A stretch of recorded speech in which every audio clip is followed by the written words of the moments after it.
උදැසන අපේ සූදානම් වෙන්නේ මේ ඉරිදා උදැසන මෙත්නෙත් පාමුල වැඩසටහන ආරම්භ කරන්නට. පසුම්පුර පසළොස්වක පොහොය බුදුරජාණන් වහන්සේගේ ධර්මයේ අපේ ලංකාද්වීපයට උරුම වුණු ඒ අතීතය සිහිපත් වෙමින් ඒ උතුම් වූ ශ්‍රී සද්ධර්මය මේ ලක්දිරණ තුළ ස්ථාපිත කිරීමට වැඩම අවදාළ මිහිඳු මහරහතන් වහන්සේ කෙරෙහි අප්‍රමාණ ගෞරවයක් ඇති වී තිබෙන කාලයක ඒ සිතට දහම් රසය කරන්නටයි මෙත්නෙත් පාමුල ඔස්සේ අපි අදත් මෙලෙසින් සූදානම් වෙන්නේ. ගම්පහ මිරිසමත්ත ශ්‍රී සුදර්ශන ධර්මනිකේතනාධිපති ශාස්ත්‍රපති රාජකීය පඬිතු පූජනීය කැටබඩ හේමාලෝක නායක හඳුරන වහන්සේගේ අනුශාසකත්වයෙන් සිදුවෙන මේ ධම් දෙසුම උදෙසා මෙත්නෙත් පාමුල උදෙසා උන්වහන්සේව බොහොම ගෞරවයෙන් ශ්‍රද්ධාවෙන් යුක්තව අද දවසේදී වැඩසටහන වෙනුවෙන් පිළිගනු ලබනවා. අද ධර්ම දේශනාවේ දායකත්වයෙන් ගම්පහ හංසගිරි පාර අංක 49 11 ලිපිනේ පදිංචි ආරේ කරුණාරත්න රණතුංග මහත්මයා එවැගේම ධනුෂා රණතුංග වෙනවිය ඇතුළු පවුලේ පින්වතුන් දරන්නේ තමන්ගේ මෞතුමියගේ වියෝවෙන් 7 දවස පිරෙන මතක ධර්ම දේශනාවක් විදියටයි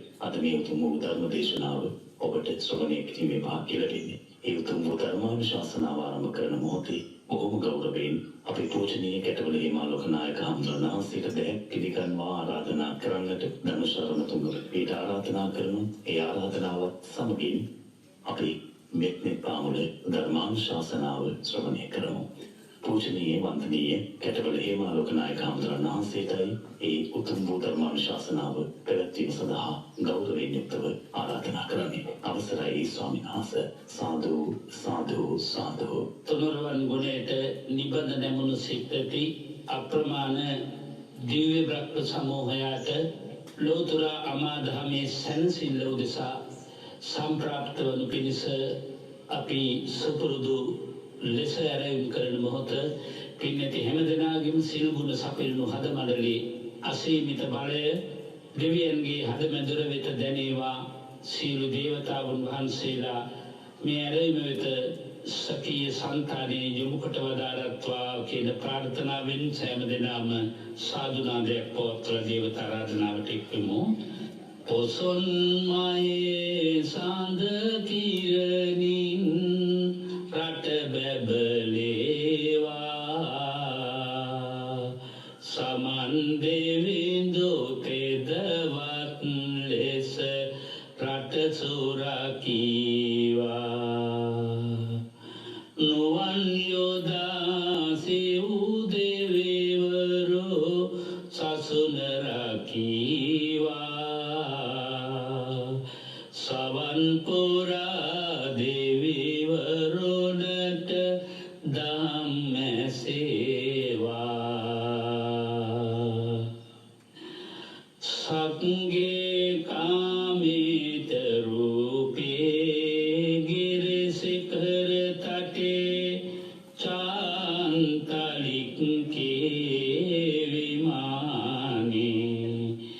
දීපේ රට්ටේත ගාමේ තරුවන ගහනේ ගේවත් තුම් හිකෙත්තේ බුම්මාචායන්තු දේවා ජලතල විසමේ යක්ක ගන්ධබ්බනාගා තිත්තන්තා සන්තිකේදං මුනිවර වචනං සාධයෝ මේ සුනන්තු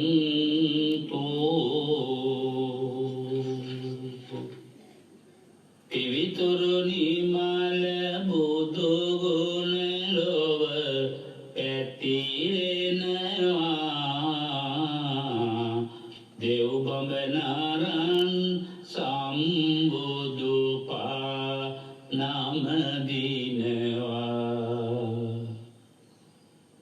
සම්බුදු වඩින් හැම හදවත් පිබිදෙනවා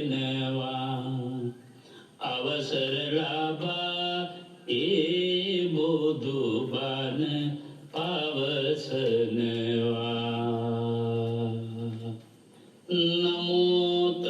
භගවතෝ අරහතෝ සම්මා සම්බුද්දස්ස නමෝ තස්ස භගවතෝ අරහතෝ සම්මා සම්බුද්දස්ස නමෝ තස්ස භගවතෝ අරහතෝ සම්මා සම්බුද්දස්ස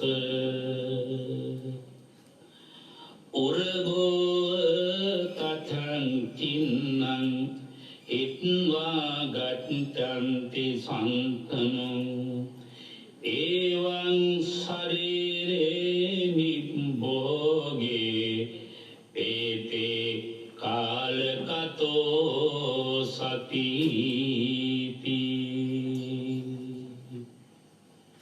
සදහම් සවදට සකීය හද සංතානයේ විවර කරගත් සවන් යොමාගත් පාදාභිවන්දනීය ගරු කටයුතු මහා සංඝරුවනින් අවසරයි පින්වත් ගරු කටයුතු මෙහෙණින් වහන්ස ලක්වැසි ලෝවැසි ශ්‍රද්ධාකාමී වාසනාවන්ත පින්නතුනි ශ්‍රී ලක් ධරණී තලය සඳහම් අමාසුවයෙන් සුවපත් වුණු ප්‍රඥාවේ සිසි කිරණින් ආලෝකමත් වුණු ප්‍රාග් ඓතිහාසික ඇදහිලි ක්‍රමවලට නවතාවයක් ලැබදුන් නුවණැස පෑදුණු ඔසොන් සමය තුළයි පින්නැති ඔබ හැමදෙනාම අද මේ දහම් නාදයට සකීය ශ්‍රවණමය දායකත්වයක්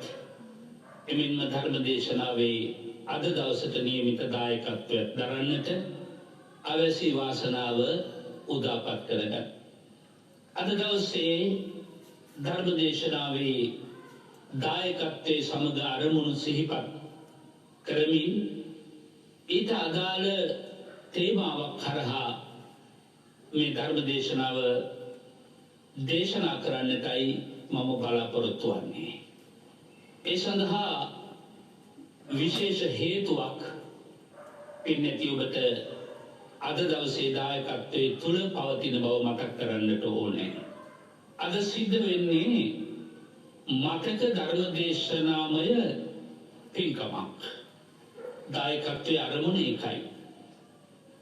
අදට සද්දිනකට పూర్වෙහි අභාවයට පත් වුණු සම්බුද්ධ ශාසනයට සැබෑ මාතාවක් වුණු අප්‍රමාණ ශ්‍රද්ධා සම්පත්තියෙන් පිරුණු ජීවිතයක් ගත කළ අපට උතුම් අම්මා කෙනෙක් වෙනිවම කටයුතු කළ සෝමා ජයන්ති කරුණාරත්න නම් ආදරණීය මෞතුමිය සිහිපත් කරලා එතුමිය වෙනුවෙන් සිද්ධ වෙන ප්‍රාප්ති දානමය අරමුණයි අද දවසේ ධර්ම දේශනාව සිද්ධ කරන ඒ පින්වත් මාතාවගේ ආදරණීය ස්වාමි පුත්‍රයන්න් වාරේ කරුණාරත්න රණතුංග පින්වත් මහත්මයා සමග ආදරණීය එකම දියණිය ධනුෂා රණතුංග පින්වත් දියණිය කියන මේ දෙපළ ඇතුළු උභය කුල වංශයේ සම්භාවනීය ඥාති පින්නතුන්ලා විසින් ගන්නේ ගම්පහ හංසගිරි පාරේ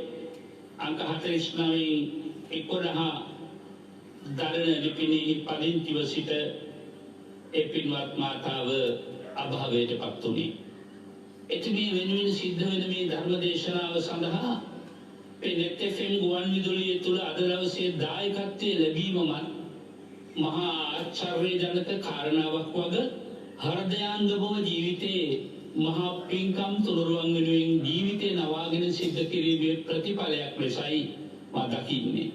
පින්වත් ශ්‍රාවක ශ්‍රාවිකාවන් හැටියට ඔබ දන්නවා ඔබත් විවිධ අවස්ථාවල උත්සාහ කරන්නට ඇති ඉරදින මෙත් පාමුල ධර්ම දේශනාවක දායකත්වය ලබා ගන්න. නමුත් ඒ සඳහා පවතින දීර්ඝ ඉල්ලුම නිසා පින්වත් ඔබට බොහෝ විට අවස්ථාව නොලැබී යන්නට.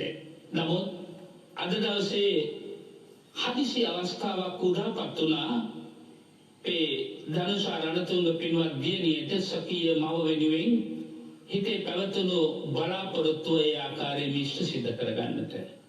විශේෂයෙන් මේ මොහොතේ දායකත්වයේ දරන දියණිය පිළිබඳව මා සතු අත්දැකීම් රාශියක් තිබුණා. කරුණක් දෙකක් මතක් කිරීම දැයේ දරුවන්ට හොඳ පණිවිඩයක් කියලා මම කල්පනා කරනවා.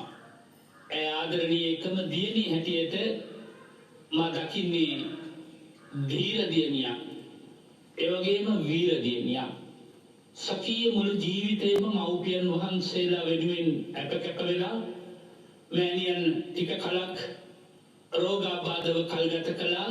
එක මොහොතකද රෝගාබාධයේ දුක නොදැනෙන්නට මෑණියන්ට සකීය වෘත්තියත් සුරක්ෂිත කරගෙන පුදුම උපස්ථානයක් සිද්ධ කළ අතිජාත දියණියක් වශයෙන් අපි මේ වෙලාවේ අපේ ආදරය, කරුණාව, ගෞරවය, මෛත්‍රිය, ආශිර්වාදය පිරිනමන්නට ඕනේ.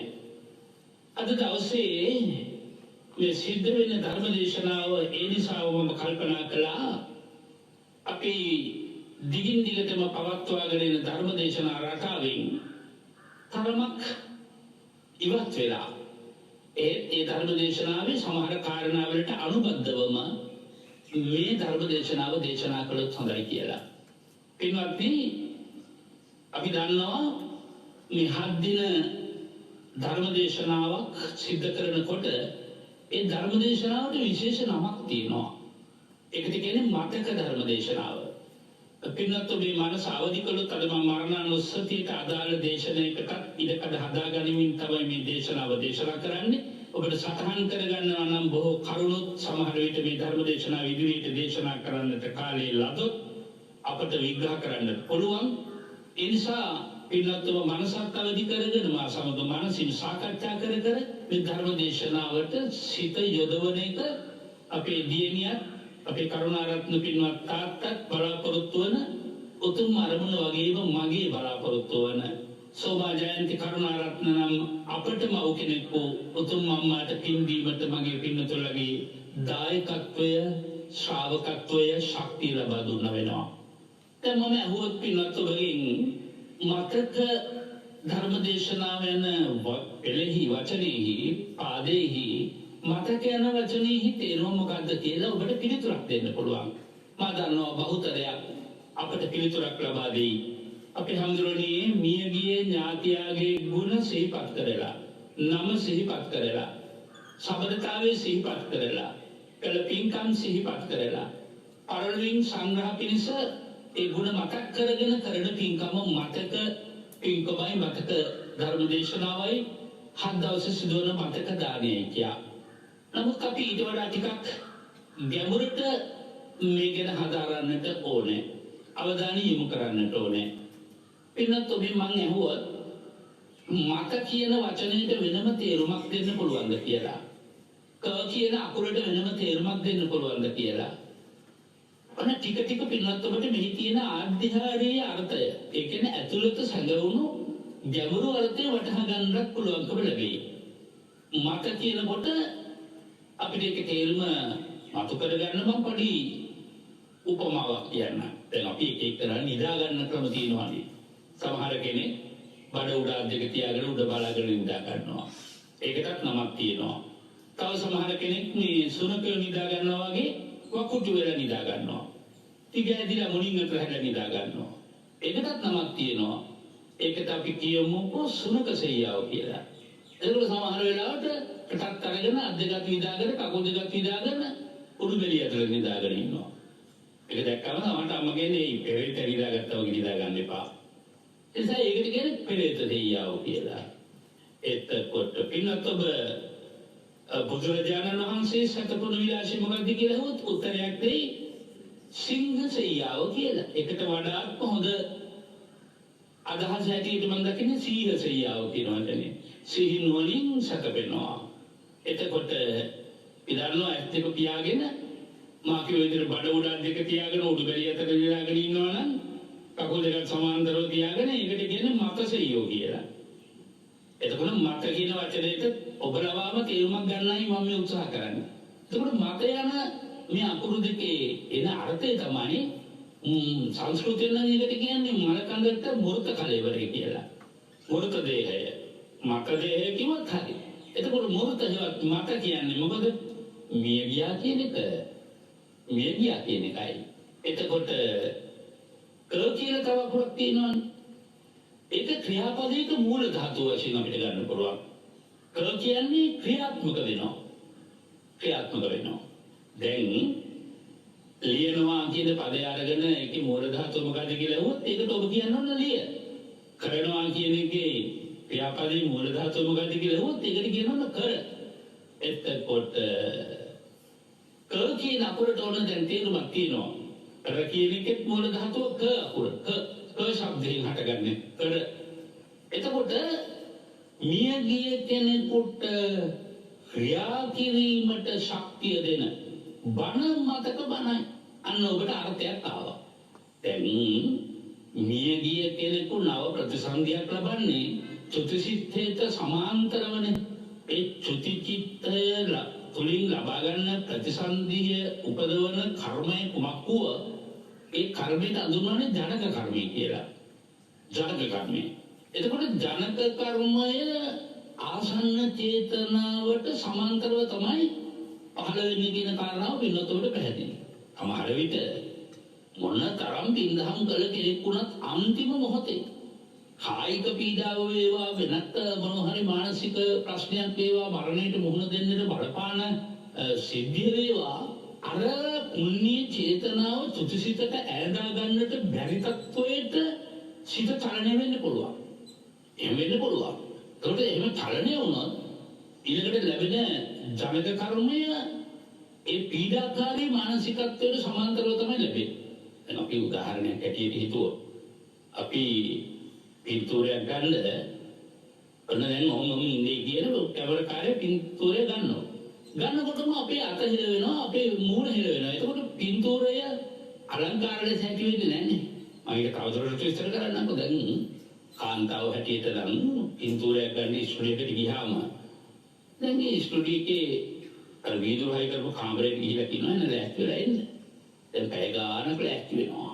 ලෑස්ති වෙලා ඉතින් බලනවා සයිඩ් එකට බැලුවම හොඳද, ඩක්ටේ නීර දාලා හිටියම හොඳද, ඇතුළට දාලා හිටියම හොඳද කියලා බලලා ඉතින් විවිධ හැඩතල වල ඉඳලා බලනවා. තව වැඩි වැඩි අලංකාරයක් කරනවා කොණ්ඩේ උඩට කරලා තිබ්බම හොඳද කියලා බලනවා. කරල් කරලා දැම්මම හොඳද කියලා බලනවා. කොණ්ඩ කැල කටරලා ගත්තම හොඳද කියලා බලනවා. නේද? ඒකේ ලිප්ස්ටික් දාලා බලනවා, ක්යුටස් දාලා බලනවා, පවුඩර් දාලා බලනවා, සෙන්ට් දාලා බලනවා. ඔය ඒ තරම් ලස්සනට පින්තූරය ගන්න පැය ගානක් ලෑස්ති වෙනදලා අපි හිතමු. දැන් පින්තූරය ගන්න යමරම නිදී වාඩි වුණාම විදුලි ආලෝක ගොඩක් දාලා තියෙනවා. කොරස් කටවල ගෙවක් තියෙන ඉස්සරහින් එක්කින ඔන්න ස්පිල්ලෙන් ගන්න තුමා රියම් බලා ඉන්න කියලා මනුස්සයා තවත් ඕනනම් ටික වෙලාවක් කියලා ඉඳලා අපි උරහිත හදලා බෙල්ල හදලා ඔළුව හරවලා ඕනික කරන්නයි කියලා අපි ඉන්නේ මොකද ලස්සනටම පින්තූරය ගන්න නැත්තේ. දැන් ඔන්න ඒ මනුස්සයා කැමරාව ළඟට ගිහින් කියන දැන් ඔන්න ස්පිල්ලෙන්ම ගහන්න බෑ කියලා කොරස් කටවල කියලා ඉඳ එකක් දානවා. දැන් මම ඇස්සරගෙන ඉන්න බෑ හරි අමාරුයි. ඒ මනුස්සයා කියන්නේ ස්පිල්ලෙන් ගහන්න එපා කියලා. අපි හරි අමාරුවෙන් ඉන්නකොටම ඔන්න කැමරාවේ බොත්තම තද වෙනකොටම පාට ස්පිල්ලෙන් ගිහිලා අත නිකන් ඇද වෙනවා කියලා හිතුම් තප්පර කෝටි ගානකින් පංගුවකට මේක හිතුනේ. අපිට හිතා ගන්න බෑ. අපි හිතන්නේ දැන් පැය ගානක් රැස්තිලා ගත්ත පින්තූරේනේ. හරි ෂෝක් එකකට ඇති කියලා යාළුවන්ට කියනවා උඹට ෆොටෝකෝපි එකක් දෙන්නම් මං කියලා. රසල් පින්තූරයක් ගත්තා කියලා. දැන් ඔන්න දවස් දෙකකට හරි තුනකට හරි පස්සේ ගිහිල්ලා සල්ලි ගෙවලා පින්තූරය අරගෙන එන්නත් එකකින් එළියට ඇදලා බලනකොට මේ තියෙන සුමානකට ඉස්සරලා එම්බම් කරපු හොල්මනවා. පැය ගානක් ලෑස්ති වෙච්ච එකනේ බලන්න. ඒ පැය ගානක් ලෑස්ති වුණා මොකද උනේ අන්තිම වෙලාවේ වැඩේ සමුත් වුණා. ඒ වගේ සෝවාන් මාර්ගයට නොවුණු ප්‍රත්‍යඥයන් කල්යාණ ප්‍රත්‍යඥී පුණා. මොකද කල්යාණ ප්‍රත්‍යඥයන් බින්නොත් පින්හම් කරන්නේ. ඒ කල්යාණ ප්‍රත්‍යඥී පුණා බොහෝ විට ආසන්න චේතනාවේ අන්තික වෙන්න පුළුවන්. පින්වත් ඔබ කතාවට අහලා තියෙනවා 84,000ක් මෙහෙර විහාරේ දරපු ධර්මාශෝක රජුගේ ගැන. අන්තිම වෙලාවේ චේතනාවේ වරද නිසා ඉබරෙක් වෙන උපන්නයි කියනවානේ. ඊළඟට ඔබ දන්නවා බොහෝ පින්කම් කළ කෙනෙක් නේ මාලිකා දේවිය. මාලිකා දේවියටත් අන්තිම වෙලාවේ අනපේක්ෂිතව සිදුවුණු සිද්ධියක් අකුසල වශයෙන් සිද්ධ වෙච්ච සිද්ධියක් අර සියලු පින්කම් පරදලා සම්පූර්ණ මහා දානෙ දෙනවා කියන පින්වත් නේ එක බුදුරජාණන් වහන්සේලාමකට ඒ දානෙ පිළිගන්නන්න පුළුවන් එක දායකයෙකුට හෝ දායිකාවකට විතරයි. ඒනොත් දායිකාවකටමයි අවස්ථාව උදා වෙන්නේ. ඒතර මල්ලිකා දේවී ඒ වගේ මහා දුර්ලභ පින්කම් කළ කෙනෙක්. ඒ දුර්ලභ පින්කම් කළ කෙනෙක් වුණා. ඒකට අන්තිම චේතනාවේදී අකුසලේ මතක් වුණා. අද දවසක්ම අපාගත වෙලා හිටියයි කියනවා. මොකද හොඳ දෙයක් හරියට මේ අද දවසේම බණ කියන්න ඕනද බණ අහන්න ඕනද කියන මේ ප්‍රශ්නය නිතර අපෙන් අහන හින්දා ඒකට හොඳ උපමා විග්‍රහයකදී තමයි මම මේ කාරණාව ඉස්මතු කරන්න උත්සාහ කරන්නේ. ඒ කොසල් රජුරු අල්කාදේවිගේ කටයුතු අවසන් කරලා බුදුහාමුදුරන් ළඟට නිතරම යනවා. අපි කොයි වෙලාවකවත් බුදුහාමුදුරුවෝ භගබලාගත්ත අධිෂ්ඨාන කළා ඇයට මල්ලිකා දේවිය පිළිබඳව විමසන්න එහෙම නැත්නම් අලුත් ආත්ම භාවයේ කොතනකද ස්වාමීනි කියලා අහන්න කොසල් රජුරන්ට හිතට නොඑන්නද භාගතුන්ගේ අධිෂ්ඨාන කරනවා. හැබැයි මේ නෑ. දවස් 7 ගත වුණාට පස්සේ බුදුහාමුදුරුවෝ අධිෂ්ඨාන කරන දැන් කොසල් රජුරන්ට තමන්ගේ මල්ලිකා දේවිය ගැන අහන්න සිත පහළ වේවා. අන්න අද්දවසේදී අහනවා බුදුහාමුදුරුවනේ මල්ලිකා දේවිය උදොප්පත් දේවිය බොහොම පින්කල කෙනෙක් නේද? ඒසා පිනට කෙරෙන විශේෂ ආත්ම භාවයක දිව්‍යාදී ආත්ම භාවයක උපත ලබා ඉන්නවා. අන්න බලන්න යදාසන්න චේතනාව බොහෝ පින්කම් කළ කෙනෙකුට උනත් එන්න පුළුවන් කියන කාරණාව පින්නත් ඔබ තියෙනවා.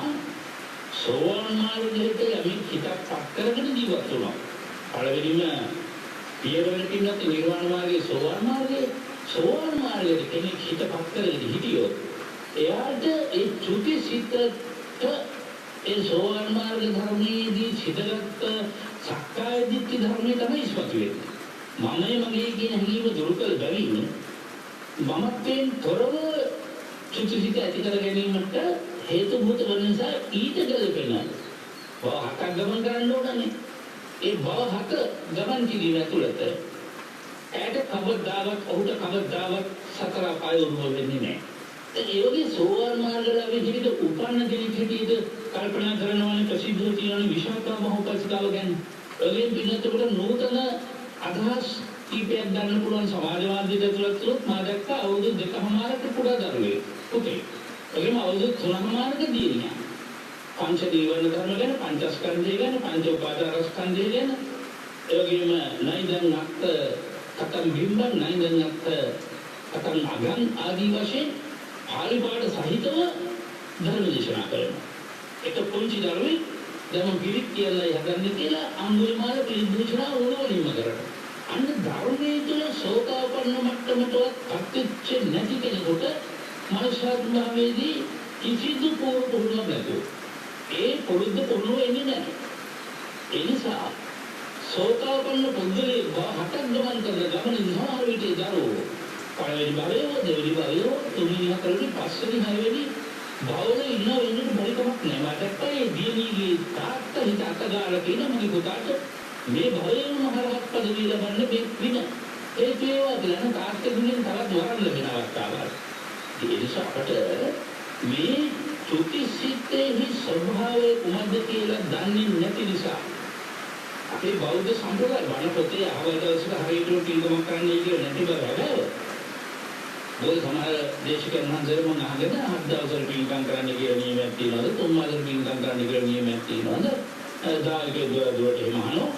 නමුත් පරම්පරාගතව එන යම් දේවල් තුළ මම ගැඹුරු හරයක් තියෙනවා අර්ථයක් තියෙනවා. අද්දෝේ පිළිගම කියලා කියන්නේ ඒක ඒ දවසට කලේ නිසා දැන් මේ යුගයේ පින්නතකට හත් දවසට එන්නත් 6 දවසට අපේ ධර්මදේශනා කරන්නේ 7 දවසට නෙමෙයි 6 දවසටයි. ඒ 6 දවසේ ධර්මදේශනාව දෙවලට සංවිධානය කරන්නට බැරි තත්ත්වයක් මෙරටක තියෙන බව දන්නවා. ඔබට ඒක හොඳ මඟක් පැහැදිලා තියෙනවා. මේ වගේ වනිදුලි මාර්ගයක ධර්මදේශනාවක් කළාම මාතා ටිකකින් මේ පිළිබඳව විවරණය පැහැදිලි. එක්කෙනෙක් දෙන්නේ තුන්වෙනි නෙමෙයි ලක්ෂ සංඛ්‍යාත ජනතාවක් මේ වනට හිත දාගෙන ඉන්නවා. ඊළඟට මොනවද දේශනා කරන්නේ මේ බණින් මගේ ජීවිතේ ගන්න ඕන මොකද්ද? පෞද්ගලික ජීවිතේ ගන්න පිටුහර මොකද්ද? නවතින ජීවිතේ ගන්න පිටුහර මොකද්ද? ප්‍රශ්නාර්ථ නගමින් ආදරයෙන් ගෞරවයෙන් මේ බණට හුඟන්නේ. ජීවිත සමහරට 100 කුඩුනෝ දේක ගන්න පුළුවන්. ඊට වඩා බොහෝ ඵලදායකයි කියලා මම කල්පනා කරනවා. ඒකට වණක් ඇති කරලා ඇත්තටම සමහරව පහමාරට වගේනවා. සීමිතේ දුරුතලව. මේ ගාමිණීට බෙහෙත් කරගෙන පොත්තමල් දීපේ කියලා යන්නේ කොහොමද ඉන්නේ ඔය දුන්නා. බලන්න ඉන්න මොනේ ටෙන්ෂන් ගිහින් බිත් එකේ කියලා ඔය ඉන්නවා බරපතල ටිකක් කරනකොට හැටියට උදාහරණ පොතේ. අපි ඉතින් බණලියවන අවධානය දෙනකොට මරිච්චත්තම වෙලා බලවොත් නේද? ජීවත් වෙන්න කවුරු බණහර නැහැ. බණහර වෙලාවොත් නෑ ඉවරලිනේට එනර්ජි ගන්න ජීවිතේ කරවන්න තියෙනවා. ඊළඟට එළියෙන් බලවොත් නමයමාරු කරනකොට අතෝ ජීවිතවලට තේරුම් ඉන්නවා. යකෝ තාම බණ ඉවර නැහැ. ඒක කොයිල තියෙන මොකටද බණහන්න නැති ඉඳේ රෝදිල බක්කාලය. ඒක පිළිබදිනවා. ඒ ශක්තිය උපදිනවා. ඒ නිසා වඩාත්ම හොඳ ක්‍රමයේ කියලා මම කල්පනා කරන එකට අපිට හොඳ ගණනාවක් ඇති වුණා මේ රසායනික ප්‍රත්‍ය නිසා අනවශ්‍ය විශාල වේදනාවක් ධර්මයෙන් කරන කටයුතු වලට වඩා ඒ වේදන දරුව දුකනේ අපි බලාපොරොත්තු වෙන ප්‍රතිඵල ලැබෙනවා. එතකොට මේ ජීවිතන තුළින් ධර්ම දේශනාවක් ලැබෙන ප්‍රයෝජන ගැන පිළිගන්න යම් කිසි හේතුවකින් පුණ්‍යගාමී ජීවිත ගත කරගෙන අද්දවසේ ආසන්න චේතනාවදී යම් කිසි රෝගී තත්ත්වයක් උත්සන්න වීමෙන් මානසික ව්‍යාකූලත්වයක් ඇති වුණා නම් ඊට බලපාන දුක්ඛ ස්ථානයේ රණ්‍ය සිටින්නට ඉඩකි. ඒක වෙන්න පුළුවන් නැත්නම් පුළුවන්. අර මාගේ සුදාපන්නමාවේ සම්පූර්ණ දෙයක් නැත්තා. ඒ නිසා අද්දවසේ කරන්නේ පිළිදෝ හරි බලවත්.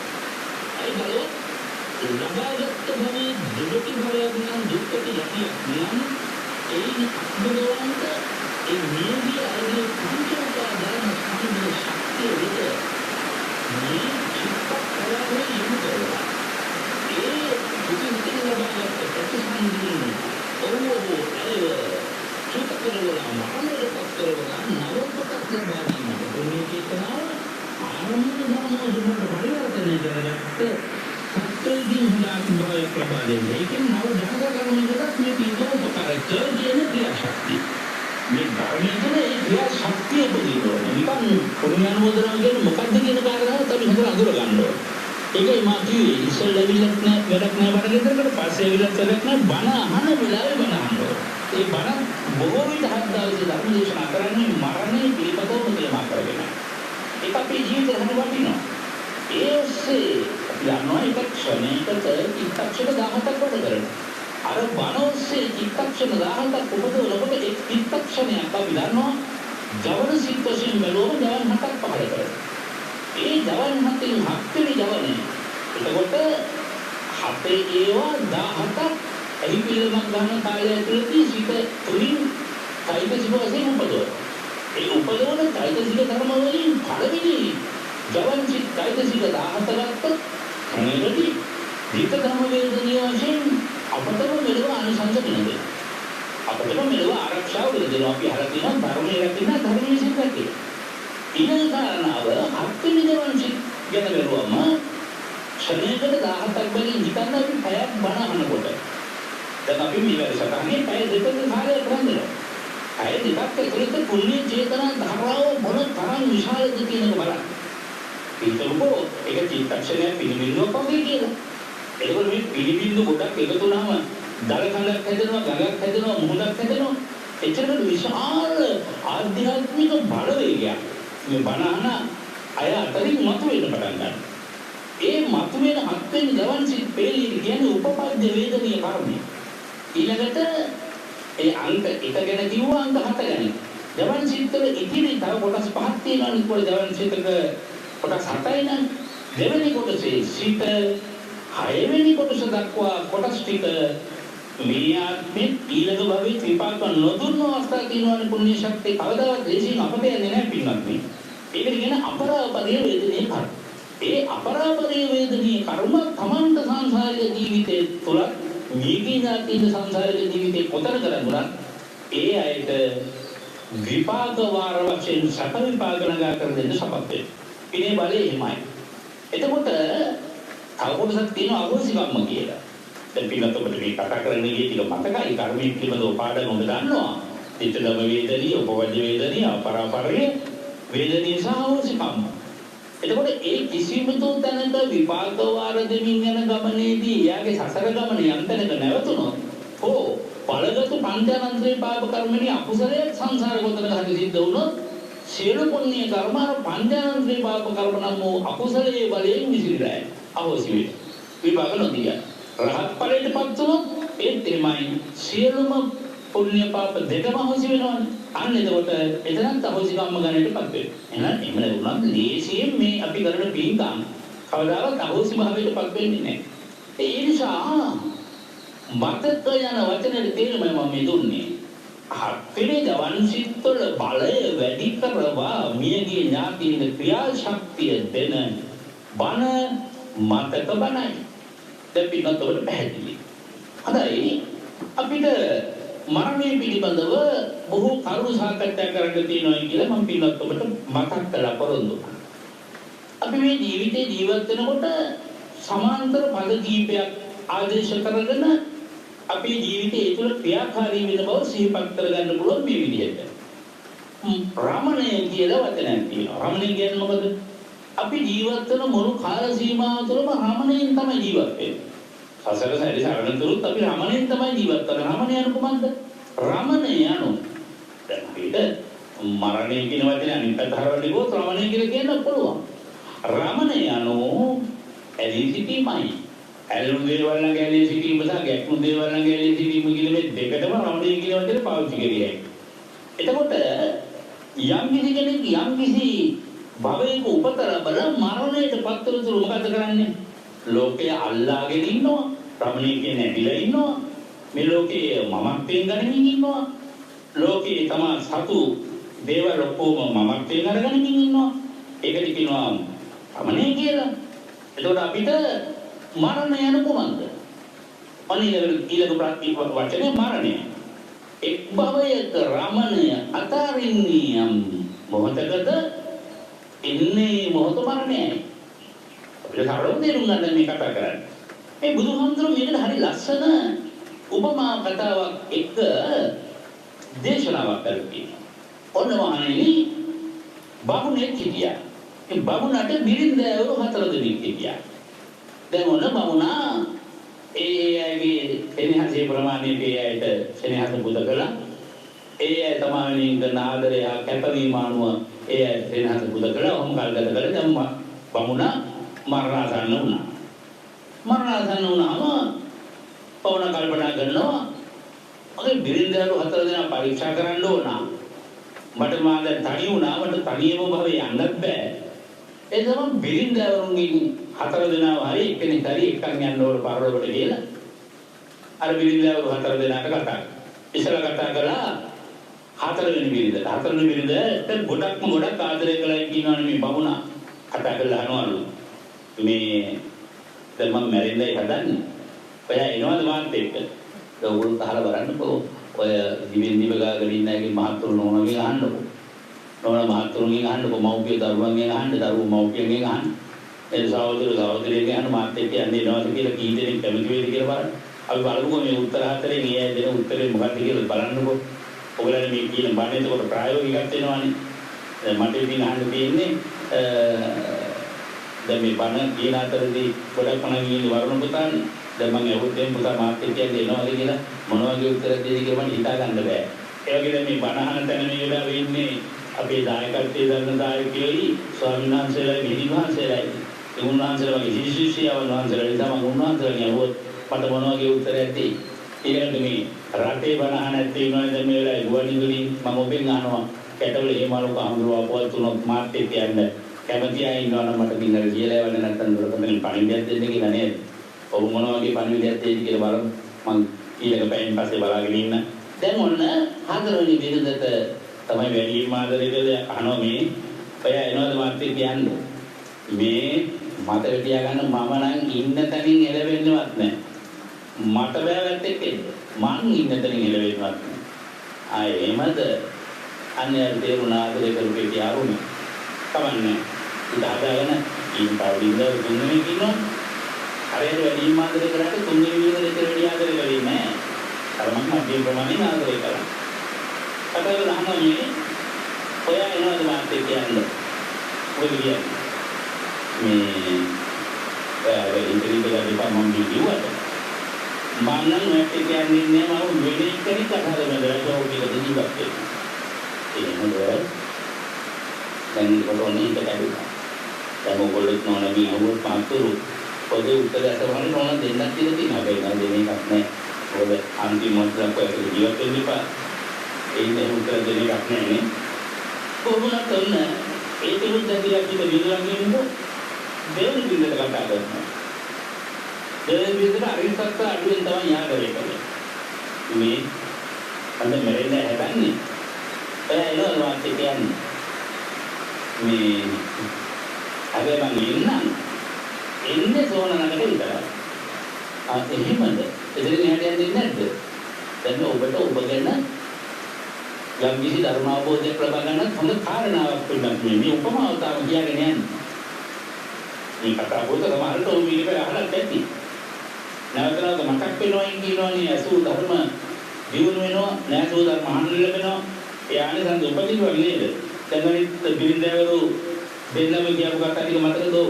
මොකක්ද? හතරවෙනි බිරින්ද මොකද කිව්වේ? මම එළවෙන්නවත් නැහැ කිව්වා. තුන්වෙනි බිරින්ද මොකද කිව්වේ? මම වෙන කෙනෙක් කරලා බලන්නේ. දෙවෙනි බිරින්ද කියනවා කමක් නෑ මම ඉන්න හැබැයි තෝරනකට විතරයි. මතකයිනේ? දැන් ඊළඟට වැඩියෙන් ආදරේ කරේ නැති. බිරින්ද. පළවෙනි බිරින්දයි. දැන් මේ පළවෙනි බිරින්දට වැඩියෙන් ආදරේ ඉන්නේ නැති නිසානේ මම තුන්වෙනි ගන්න නේද? පළවෙනි බිරින්ද කතා කරලා අහනවා. මේ ඔයවත් වෙනවද මාත් කියන්නේ? මමට ආරාධනාවක් කරනවා ඉන්නේ කියලා. මම අනිත් තුන් දෙනාම ඉන්නේ නැහැ කියලා මාත් එක්ක. අපෝ මට ඔය ආරාධනා කළත් නැත්නම් මම ඇත්තට එනවා. හරි සන්තෝෂයි. ඔය ආරාධනා කළත් නැත්නම් මම ඔයත් එක්ක එනවා. දැන් බලන්න ඕන උපමා හතර කියලා. උදාහරණ විතර කරලා දෙනවා. මහණෙනි. අර හතරෙනි බින්දුව මොකද කිව්වේ? මං හෙලවෙන්නවත් නැහැ කිව්වා. මොකක්ද ඒකේ තියෙන ධර්මානුකූල අර්ථය එතකොට? අපි වඩාත්ම ආදරය කරන්නේ කාටද? දැන් අපි කොහොනේ අතරින් විතරේ අපි වඩාත්ම ආදරය කරන්නේ. දැන් පිටත් ඔබට ඔය අතරදී මතක කරනවා මේ මල්ලිකා දේවියගේ කොසල් රජුහන ඔය වැඩිම ආදරය කාටද? මොනවා අහනවද රජතුමනි මං ආදරය වෙලී මටනේ. අන් ඒ වගේ දැන් ඔබට උත්තරයක් ආවා. ඔබ වැඩිම ආදරය කරන්නේ කාටද? ඔබට. මට නේද? මම කියන්නේ කාටද ඔබ? මම කියන්නේ ඔබේ කයට. ඔබේ පිටුරයක් අරගෙන නැත්නම් ඔබ නොදැන විලාසක ඔබේ පිටුරයක් අරගෙන මේ කවුද? ඒ මමනේ. කඩපද ඉදිරියට ගිහිල්ලා ඔබ අහනවා. ඔබ කවුද? ඒක ඔබට උත්තරයක් දෙන්න මොකද්ද? මම ඔබනේ. එතකොට අපි වැඩියෙන්ම නාවල කවල පෝෂණය කරලා බෙදීලා දුන් අන්දවලා සතුටු කරවලා මේ දේවල් කරවලා පෝෂණය කරලා හදාගියගෙන ඉන්න ශරීරය විඥානයේ පහව යාම සමග ඒ අභ්‍යන්තරේ රැඳී සිටපු විඥානයේ පහව යාම සමග මොකද වෙන්නේ? හෙලවෙන්නේවත් නැහැ. එහෙනම් අකලින් බෙදපුවා මම මෙතනින් හෙලවෙන්නවත් නැහැ. හරි. මරාට පස්සේ අපි හෙලවෙනවා නේද? දැන් මර කණන් අල්ලගෙන මිනිස්සු අඬලා කියනවා අනේ වදනයක්. හරි කතා කරන්නකෝ කියලා ඒගොල්ලෝ මෙන් බම්මිකට දීලා වංගතෝල් මහා දෙන්නේ. ඒලා නිකන් කියනවා. ඉතින් ආවේගයට අපි මොනවා කියනවද කියන දේ අර්ථයක් තියෙනවා මොකුත් දන්නේ කියලා වල තියෙන්නේ. ෂෝකයක් එහෙමයි කෝපයක් එහෙමයි. එලා නිමට ඒලා කියන්නේ ඉන්නේවා දෙන්නේ කියෝනේ කියලා අපි කියන්නේ. ඒ නිසා දැන් අන්තිම මොහොතේ අන්තිම වෙලාවේ මේ ශරීරය තුලින් විඥානයේ පහව ගියාට පස්සේ කිසිම සංවේදීතාවයක් බාහිර අරමුණක හිතක්වත් නැහැ. ඒකයි කිව්වේ මම හෙලවෙන්නවත් නැහැ කියලා හතරෙන් බින්දේ කොතන හතරෙන් බින්දේ මේ කාටද කයද? ඊට පස්සේ තුන්වෙනි බින්ද මොකද කිව්වේ? මම වෙන කෙනෙක් අතර බඳලා ඉන්නවා. ඉතින් මොනවද අර්ථවත් වෙන්නේ නැත්තේ? දැන් අපි ඉලකඩන්නේ පොළ යාන වාහන වස්තු ඒකාකාර භෞතික දේවල් වටිනාකම් නැති දේවල් මගේ කියලා අපි ආරක්ෂා කරගෙන ඉන්නවනේ. දැන් අපි මේ භවයට ආවේ තනියම භවයෙන් යන්නේ තනියම.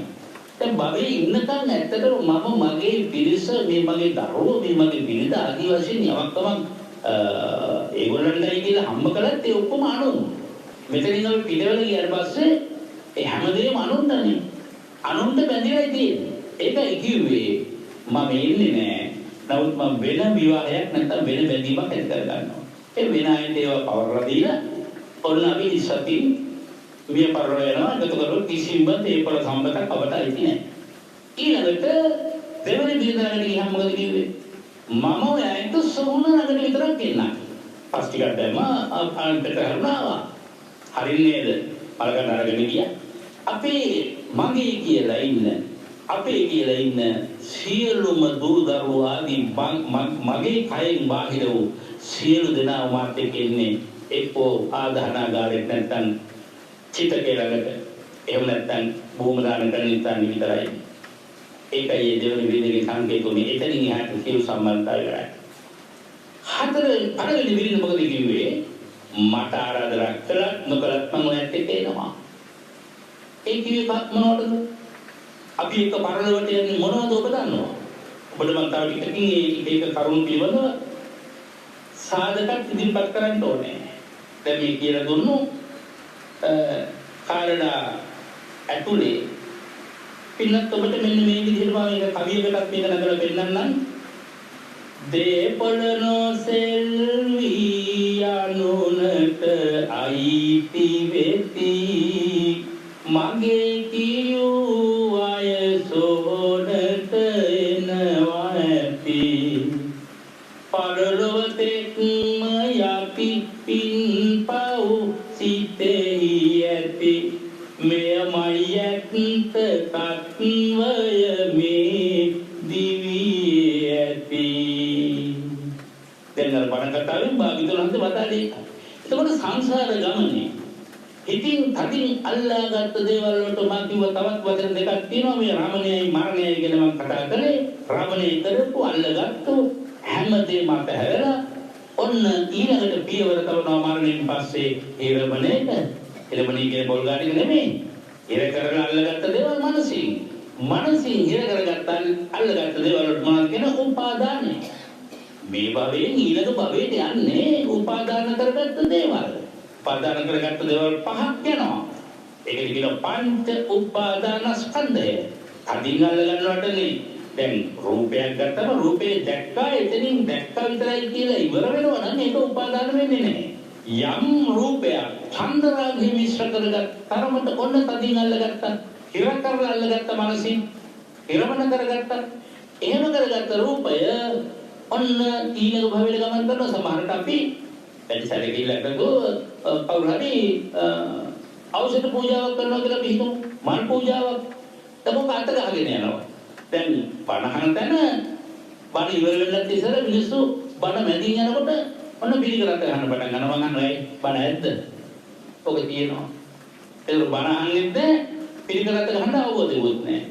අර ළඟට ගේන හින්දා අත ගන්නවා මිසක් අවබෝධයක් ඇතුව පිළිකරකට ගහන්නේ නැහැ. මේ පිළිකර උතුම් සංඝ රත්නයට ධර්ම රත්නයට පූජා වේවා කියන අදහසින් එපා පූජා කරන්නේ. බණක් ඉවර වුණාම තමයි පිළිකරක් පූජා කරන්න පටන් ගන්නවා. මේක අතරමැද්දෙන් බන්දේසිය පුත්තියා ගන්න සමහරට එක බන්දේසියක සල්ලි තව බන්දේසියක පිළිකර මේක අත ගහගෙන යනවා. ඒ වැරදි පුරුදු කරන්න එපා. ඔබට මරණය හා සම්බන්ධව ඔබට නොයෙක් ආකාර වක්පිළිවෙත් කියලා දෙන්නක් තියෙනවා මේ අතර. එක ධර්මදේශනාවකින් බැරුණා තව ධර්මදේශනාවකින් හරි ඒ ටික දැනුවත් කරන්න ඕන මරණානුස්සතියට ඉඳ හදාගත්තු තැන. මරණානුස්සතිය යන භාවනා කොටසක්. ඒ භාවනාවෙන් තානිසන්ත පිළිබඳව ඒ භාවනාව වඩන ආකාරය පිළිබඳව පින්නත් ඔබට මම මේ දේශනාව හරහා කරුණු ඉදිරිපත් කරන්නට කියලා දෙන්නට බලාපොරොත්තු වෙනවා. මොකද වෙරන් කවරකටත් මරණය ගැන මරණය අභිමුව අපි ඉන්නේ. හැමදාමත් කොයි වෙලාවෙ කොතනක කොහොම මැරෙයිද කියලා කියන්න බැරි වුණත් මේ වසංගත තත්ත්වය නිසා විශේෂයෙන් මරණය සමීපෙලා තියෙනවා. ඒ නිසා වඩාත් වැදගත් වෙනවා මරණය සූදානම් වීම. ඒ නිසා මේ භවයේ ඊගලඟ භවයට යන්නේ කොහොමද? හොඳ විරිඳනේ නේද? ඒ යන්නේ පංච උපාදානස්කන්ධය. රූප යමක් අල්ලගත්තද? ශබ්ද යමක් අල්ලගත්තද? ගන්ධ යමක් අල්ලගත්තද? මේ ඔක්කොටමයි රූප කියන්නේ. අපි ලොකු වරදක් කරනවා පංච උපාදානස්කන්ධය නුකුමද කියලා අහුවොත් කය රූපයයි වේදනා සංඥා සංකාර විඥාන නාමයයි කියලා වෙන් කරනවා. එහෙම එකක් බණ පොතේ නෑ කොතරම්වත්. සත්‍යඨාන සූත්‍රයේ හරගෙනම මේක පැහැදිලිව පෙන්වුම් කරනවා. රූප ශබ්ද රූප ගන්ධ රූප රස රූප පොට්ටබ්බ රූප හරහා ඇති වෙන මනසට පහළ වෙන ධම්ම රූප හරහා යම් කිසි කෙනෙක් අර රූප ස්පර්ශ කිරීම නිසා පස්සපත්‍ය වේදනා යම් කිසි වේදනාවක් පිළිනවද සුඛ දුක්ඛ උපේක්ඛා වශයෙන් එතරම් වේදනා ප්‍රභේද ගණනාවක් තියෙනවා ඒක විතර කරන්නට කාලය ගන්නට බැරි වෙයි මං හිතන්නේ උදාහරණයක් වශයෙන් ගත්තොත් ඇහින් ගන්න රූපවල සුඛ වේදනා දුක්ඛ වේදනා උපේක්ඛා වේදනා එතරම් වේදනා තුනක් තියෙනවා නේද ඊළඟට ශබ්දයක් ගත්තත් එහෙමයි එතරම් වේදනා තුනයි එතකොට පස් ආකාරයකට ගත්තොත් වේදනා 15යි. එතකොට මනසට එන වේදනා වෙනවම ගත්තොත් ආරම්භන ධර්මයන්ගෙන් තොරව මනසකට වෙනවනේ පින්නක් ඥානමුණු. පරණ මනසෙත් වෙනවනේ ආරම්භන ස්පර්ශය. එතරම් වේදනා තුනයි. ඔය ටික තමයි නාම ධර්ම කියන වේදනා. ඊළඟට සංඥා ඒවා පිළිබඳව දැනීම, හැඟීම, සංඥාව. ඒ සංඥාත් එනවා එහෙමයි. දුක්ඛ සංඥා, සුඛ සංඥා, අදුක්ඛ මනෝ සංඥා සංඥා වශයෙන් ගන්න පුළුවන් වේදනාවක්. එතකොට මේ ඊළඟ භවෙදී යන කොටසයි මේ. සංඛාර යනු ඒ හරහා පහළ වෙන සියලු චේතනා කොටස් තුනකට දොස් කරන්න පුළුවන් නේ. පුණ්‍ය චේතනා, පුණ්‍ය අபிසංකාර. පාප චේතනා, පාපේ හරහා ගොඩ රිත සංකාර. අපුණ්‍ය අபிසංකාර කියන්නේ. ඊළඟට ඒ දෙකෙන් මතරව යම් කිසි ධ්‍යානාදී තත්ත්වයකට හිතපත් කරගත්ත ඉතරට පහළ වෙනවා ආනින්ජ අபிසංකාර. අන්න පරලොවට නිල කොටස. හොඳම විදිහට ආරාධනා නොබලත් කරත් වෙනවා. පස්සලි කාරණාව. විඥානය කුමක්ද කියලා අහුවොත් විඥානය දැනීමයි කියවට මදි. විඥානය රූප වේදනා සංඥා සංකාර හතර එකතු. එතකොට මේ පහ තුල පහ ළඟ තියෙන පින්නත් හේතුඵල සම්බන්ධීකරණය. රූප නිසා වේදනාව නිසා සංඥාව නිසා සංකාරය නිසා විඥාන. එතකොට දැන් අපිට බණ පොතේ ප්‍රකටව වෙන තරම් තමයි ආයු උස්පාද විඥාන. පංච උපාදානස්කන්ධය යනවා කියන කතාවක් කියන්නේ නැතුව විඥානය ගැන කියනවා. විඥානය ගැන කිව්වට විඥානේ නිකම්ම හිස් එකක් නෙමෙයි. විඥානය සසර සැරිසැරීමට අවශ්‍ය අර රූප වේදනා සංඥා සංකාර ගොනුවිත තත්ත්වය. අන්න ඒ ගොනුවිච්ච තත්වයට තමයි හිරමණය කිව්වේ. මනසින් හිර කරලා අල්ලගෙන ඉන්නවා. එහෙමනම් අපිට මේ සසර ගමනේ අවසානය දකින්න ඕන වචනෙත් මම මෙතන එතුළු කරන්න එතකොට ලක්ෂණ අවබෝධ කරගන්න පුළුවන් විරමණය. රමණය කළ දේවල්, හිරමණය කළ දේවල් විරමණයට පත් කරනවා මරණය කියන වචනයක් එතනක් තියෙනවා. ඒක කියන්නේ මහා පරිනිර්වාණය. එහෙම නැත්නම් ඒක කියන්නේ උපච්ඡේදක මරණය. එතකොට රමණය ළඟට එන මරණය කියන්නේ සම්මුති මරණය. නමුත් රමණය තුලත් මරණයක් බැඳින්න වෙන්නේ. උපත්ති අසහය වේදම් මරණ ආගතන් සතා. උපත ලැබපු මොහොතේ පටන් ගන්න මරණය මේ අපි ඇදිලා ගැටිලා ගතගත ජීවිතේ හැම ක්ෂණයක් පාසම උපන් පුද්ගලයන් නෙවෙයි ඊළඟ ක්ෂණයකට සතර මහා ධාතු සහිත සමස්ත රූප කායව වෙනස් වෙනවා. අනිත්‍ය ස්වභාවයටපත් වෙනවා. අලුත් ධාතු රූප හට ගන්නවා. පරණ ධාතු රූප පරණ වේගන ක්ෂය වේගන වෙනසීගෙන යනවා. එතකොට අලුත් සතර මහා ධාතු ධර්මයන් කාරුණ්‍යයට එනකන් අලුතෙන් උපදිනවා. මරණ සංඛ්‍යාව දැන් එකතුරු සංඛ්‍යාව ටිකක් මරණ සංඛ්‍යාව ටිකයිනේ. මේ කියන කාරණා පැහැදිලිද? දැන් එක අවස්ථාවක එක්තරා රජ කෙනෙකුගෙන් බුදුහාමුදුරුවෝ අහනවා සංවේගයෙන් පැමිණිච්ච වෙලාවක ඔබ මේ රටේ සියලු රටවැසියන්ට හරි ආදරෙයිද? මගේ දරුවන් හා සමානයි. එතකොට දරුවෙක් මැරුණොත් ඔබ අඬනවද? එතකොට මගේ දරුවන් හා සමාන නම් ඔබට මුළු රටේ ඉන්න මිනිස්සු බැරෙනවද? එහෙනම් සංඛ්‍යාව වැඩි වෙන්න මරණයේ වේදනාවක් මැරෙන වෙලාවට මරණේ මූලික කරගෙන අඬ නැතිමුත් වැඩි නේද කියලා අහනවා. එහෙමයි. ඒ නිසා ජීවිතේ අන්තිම කාලෙට එනකොටවත් අඩුම ගානේ පිරිස අඩු කරගත්තොත් කොහොමද අඩු කරගන්නේ? කවුරු කොච්චර මානකින් හිටියත් මට මන් විතරයි. ඔබ තමයි ලොකුම භාවනා. එතකොට අර මං කියපු දෙවෙනි බිරිඳ ආවත් එකයි නාවත් එකයි. මොකද වලගාවට කවුරුත් ආවත් අපි දන්නේ නැහැ නාවත් අපි දන්නේ නැහැ. ඒ නිසා අපිට මරණය කරා ළඟා වෙනකොට මං කියලා තියෙනවා කලාවන් අතර හොඳ කලාවයි. වෙලාවන් අතර හොඳ මේ වෙලාවයි. නිමාවන් අතර හොඳ බව නිමාවයි. ගුලාවන් අතර හොඳ දම් ගුලාවයි. අපට රිංගලා ඉන්න ආරක්ෂා පිළිපදින වෙන කිසිම තරක් නැහැ දඟුලා වැරෙන්නේ. ගුල කියලා කියන්නේ රිංගා ගන්න තියෙන තැන. අපේ හිත ධර්මයේ තුල ක්‍රියාත්මක කරනවා නම් ධර්මයේ තුලට ඇතුළු කරගෙන තියනවා නම් ඒ ධර්මයේ පිට පිළිසක් අපිට නිරන්තරයෙන් ලැබෙනවා. ඔය විදිහට බැලුවම අපට යම්කිසි කායාමාත්මික අදහසක් මරණය පිළිබඳව ඇති වෙන්නේ නැති කියලා කල්පනා කරනවා මේ හරහා.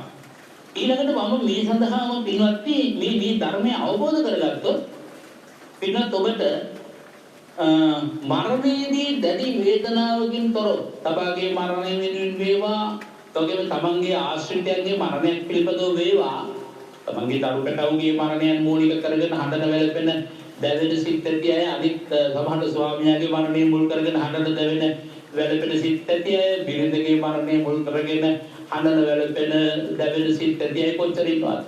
පුතුගේ උපත මවගේ විපත එක දිනේදී උනේ කියලා කියන්නේ මවගේ විමුසුම නොලබා සැපට විඳින පුතේ කියලා. ඒ වතුර ස්වාමී කොච්චර සංවේදනායකව පසුතැවෙනවද තමන්ගේ ස්වාමී දිනේගේ මරණය වෙන්නේ. මම හිතන්නේ බහුතරයක් දෙනෙකුගේ මනසට දැන් මේ වෙලාවේ කතා කරලා බැලුවොත් ඔබ යම්කිසි සංවේගයක් උපදවනවා නම් ඉදිරියට මේ සම්බන්ධව පින්වත් ඔබට අවශ්‍ය වුණොත් අපව දැනුවත් කළොත් තවදුරටත් මරණ සත්‍ය පිළිබඳව ධර්ම දේශනාව ක්‍රියාත්මක කරන්න අපේ හවුරුනේ කියලා මම කැමති ධර්ම දේශනා කීපයකට උනත් මේක ව්‍යාප්ත කරන්න.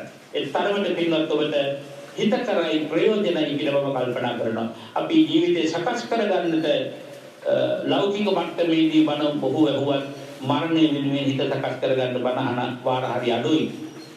මොකද පාන්සි ගොඩ වෙලා කොබණක් කිව්වා කියලා බණ අහන්නේ නැද්ද? අර මම කෝගේ හත් දවස් වණක් වගේ එකකදී බණ අහන්නේ නැද්ද? මේ වගේ වෙලාවක පින්වත් ඔබට මා කිව්වා තව කරුණු බොහෝ සටහන් කරගන්න තීරණය කළා. නමුත් අද කාලේ අවසන් බව මම සංඥා කරනවා.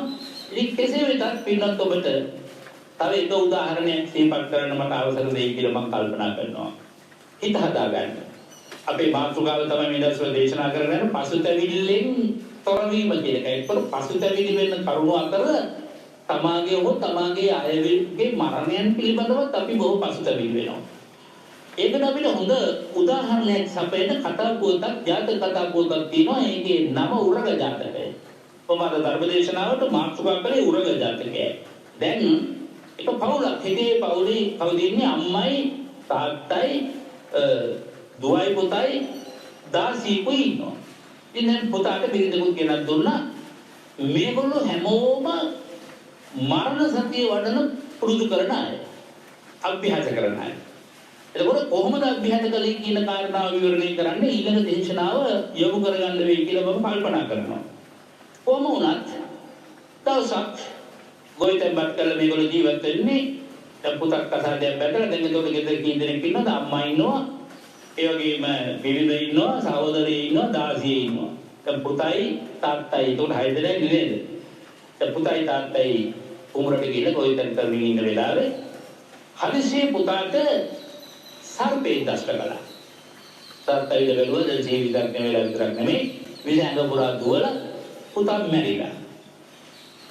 කල්පනා කරනවා මරණය පිළිබඳ නිතර වැඩුවන්නේ. දැන් ඉතින් ඊළඟට කල යුතු දේ මම ඊළඟට කරන්න ඕන.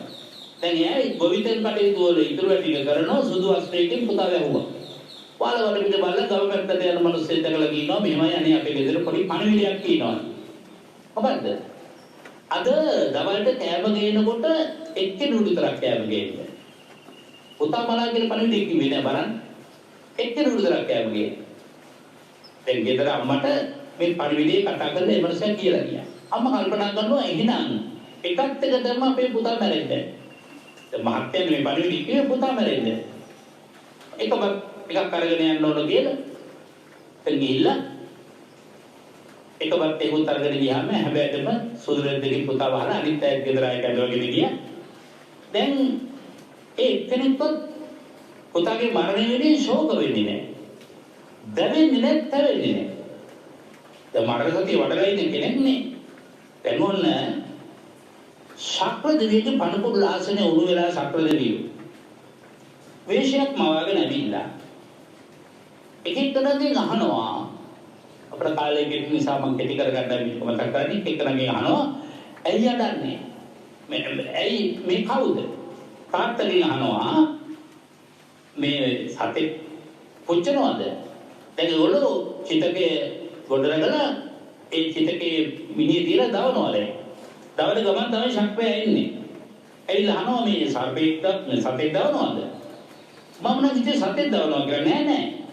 මිනිස්සේ දවන්නේ. එහෙමද? කවුද තරහකාරයෙක් දවනවාද? ඒ අඬන්නේ නෑනේ කවුරුවත්. තරහකාරයෙක් දවනවාද?